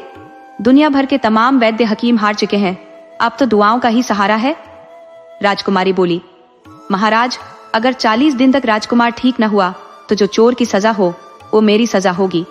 राजा फौरन राजी हो गया। राजकुमारी कहने लगी, महाराज, मुझे राजकुमार के बगल वाला कमरा चाहिए ताकि मैं दिन रात उनका इलाज कर सकूं। राजा के हुक्म पर फौरन उन्हें राजकुमार की बगल वाला कमरा दे दिया गया। अब राजकुमार के पास राजकुमारी पहुंची तो उसकी हालत देखकर राजकुमारी का दिल रोने लगा। राजकुमारी ने बड़ी मुश्किल से अपने आप को संभाला और फौरन अपने कमरे में जाकर चंदन के साथ चकोर और चकोरी की बीट पीसी। फिर बड़े ही सावधानी से राजकुमार के जिस्म के जख्मों को साफ किया। राजकुमार दर्द से तड़प रहा था। फिर उसने ये लेप उसके सारे जिस्म पर लगा दिया। राजकुमार के सारे जिस्म के जख्मों में ठंडक सी पड़ गई। न जाने कितने दिनों के बाद उसकी आंख लग गई। राजा के पास जब ये खबर पहुंची तो उन्होंने हुक्म दिया कि वैद्य का हर तरह से ख्याल रखा जाए। राजकुमारी ने राजकुमार की सेवा में अपने दिन रात एक कर दिए और फायदेमंद ताकतवर खाना खिलाया। इससे वो जो राजकुमार को बड़ा आराम मिलने लगा। राजकुमारी राजकुमार के जख्मों को सुबह शाम साफ करती और दवा का लेप कर देती। एक हफ्ते में राजकुमार को इतना फायदा हो गया कि वो अपने आसपास की चीजों पर ध्यान देने के काबिल हो गया। पगड़ी और दाढ़ी में उन्हें ये वैद्य कुछ जाना पहचाना लगा, लेकिन याद नहीं आया कि इस वैद्य को कहाँ देखा था। तब वैद्य उसके सामने बहुत कम बोलता था। महीना भर में राजकुमार के जख्म पूरी तरह से भर गए, लेकिन अभी खाल कच्ची थी। वैसे भी चकोर चकोरी ने 40 दिन के इलाज की बात कही थी। राजकुमारी इसी तरह राजकुमार के जख्मों पर जो अपनी दवाई लगाती रही। राजकुमार उसकी सेवा से बहुत प्रसन्न था। उसकी सेवा ने राजकुमार का दिल जीत लिया। राजकुमार उसके दिल से तारीफ करता था। राजा ने तो उसको बहुत भारी इनाम देने की तैयारियां कर रखी थी, लेकिन हुआ कुछ ये कि 40वें दिन दवाई उसने राजकुमार के शरीर पर लगा दी और किसी से कुछ कहे सुने बिना वो जो महल से निकल गई और सीधे अपने राज्य के लिए रवाना हो गई। हाँ, उसने राजकुमार से उसकी अंगूठी जरूर मांग ली थी, लेकिन उसे ये पता नहीं चला कि वो चली जाएगी। इधर महल में राजकुमार की सेहत और अच्छी हो जाने की खुशी में जश्न की तैयारियां जोरों से चल रही थी, लेकिन वैद्य जी का कहीं पता नहीं था। राजकुमार अब परेशान था। राजा भी हैरान था कि कैसा वैद्य था, अपनी मेहनत का एक पैसा लिए बिना ही चुपचाप खामोशी से चला गया। न कोई इनाम मांगा और न कोई फरमाइश की। और राजकुमार के ठीक होने के बाद जो राजकुमार को भी अपनी नई नवेली दुल्हन की याद आई। अभी उसकी शादी को 2 दिन ही कितने गुजरे थे, ये मुसीबत तो आन पड़ी थी। वो जानता था कि उसकी इस हालत की जिम्मेदार उसकी सास थी, लेकिन उसने ये बात किसी को नहीं बताई।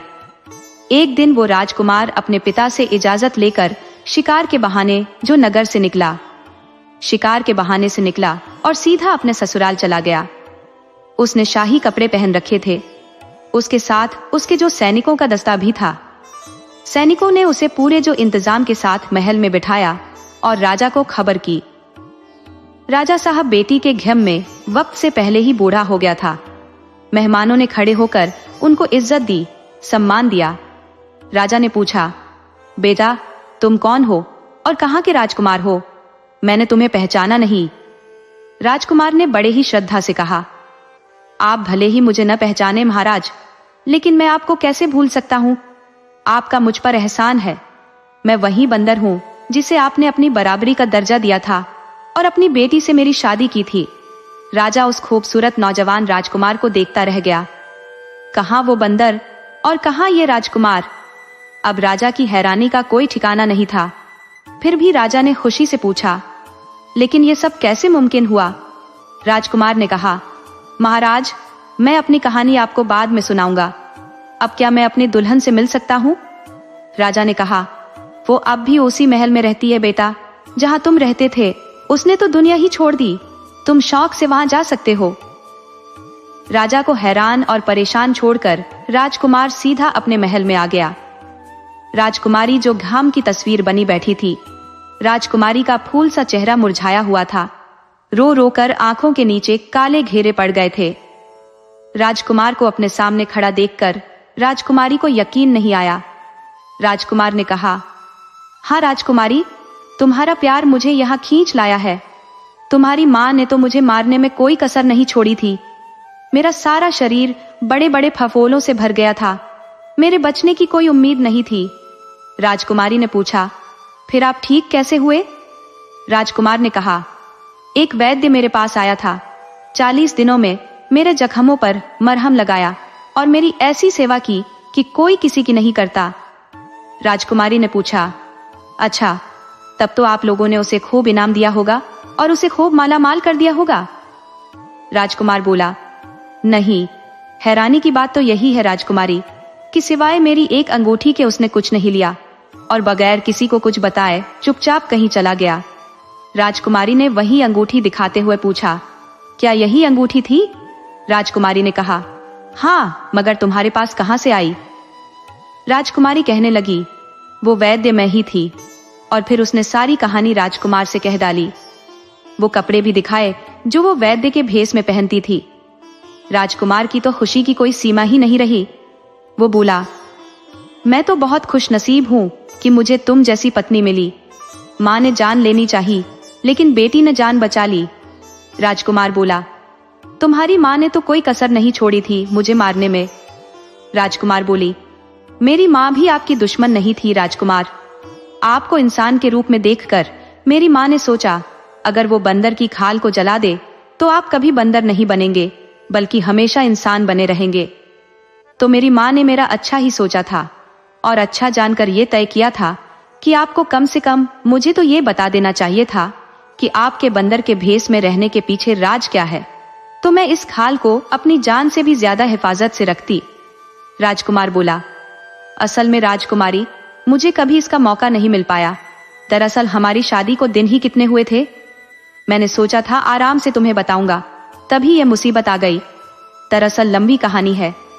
राजकुमारी ने कहा, अब बता दीजिए राजकुमार।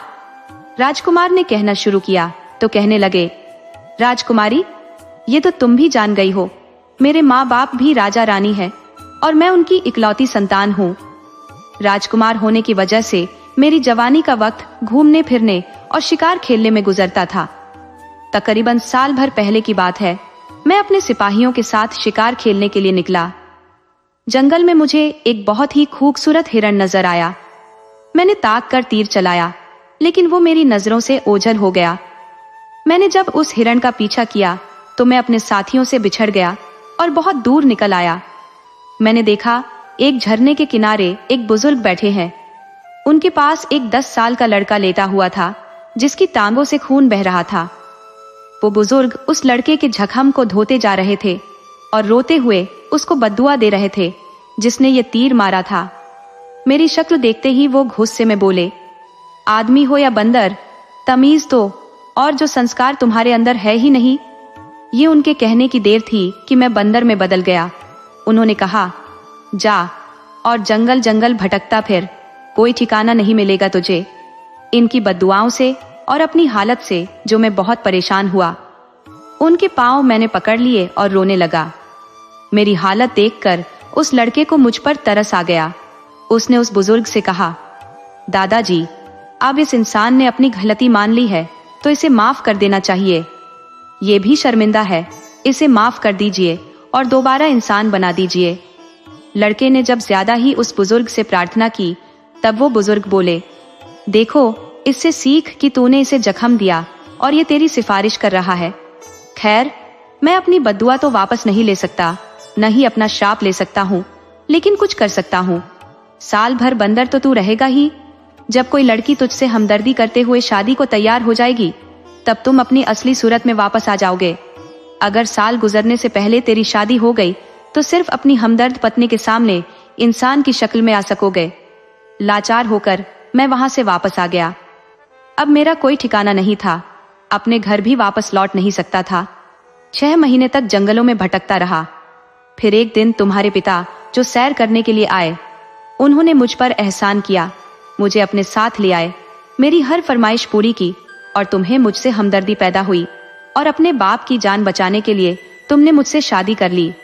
बाकी का हाल तुम्हें मालूम है। जब तुम्हारी माँ ने मेरी खाल में आग लगाई तो उस समय उस श्राप की मुद्दत पूरी होने में कुछ दिन बचे थे। अभी राजकुमार ये कहानी सुना ही रहा था कि राजा और रानी भी वहां पर आ गए। रानी ने राजकुमार से अपनी गलती की माफी मांगी और राजा ने कहा, राजकुमार, हमारा कोई बेटा नहीं है, अब तुम ही हमारे बेटे हो, ये राजपाट तुम संभालो। राजकुमार ने कहा, अभी तो मुझे दुल्हन को लेकर अपने देश, अपने राज्य जाना है और अपने माँ बाप से इसे मिलवाना है। वहां मेरे माँ बाप मेरा इंतजार कर रहे हैं, लेकिन मैं वादा करता हूँ कि आपका हाथ बटाने समय समय पर आता रहूंगा। राजा ने कहा, ठीक है बेटा, जैसी तुम्हारी इच्छा। राजा ने धूमधाम से अपनी बेटी को विदा किया। दोनों परिवारों में खुशी खुशी अब जिंदगी जो बसर करने लगे और वो राजकुमार राजकुमारी खुशी खुशी रहने लगे। दोस्तों, कहते हैं ना, मत करना जलील किसी फकीर को अपनी चौखट पर, क्योंकि ऊपर वाला कटोरा बदलने में जरा भी देर नहीं करता। ये कहानी बताती है कि किसी को दुखी करके हम खुश नहीं रह सकते। इसलिए पशु हो, इंसान हो, चाहे कोई भी हो, कभी किसी को जलील मत करना। आप इंसान हैं, एक अच्छे इंसान बनिए। दोस्तों, उम्मीद है आपको ये कहानी पसंद आई होगी। अगर आपको ये कहानी पसंद आई हो तो प्लीज हमारे चैनल को सब्सक्राइब करें, वीडियो को लाइक करें और शेयर करें और कमेंट्स करके हमें बताइए आपको ये कहानी कैसी लगी। राधे राधे।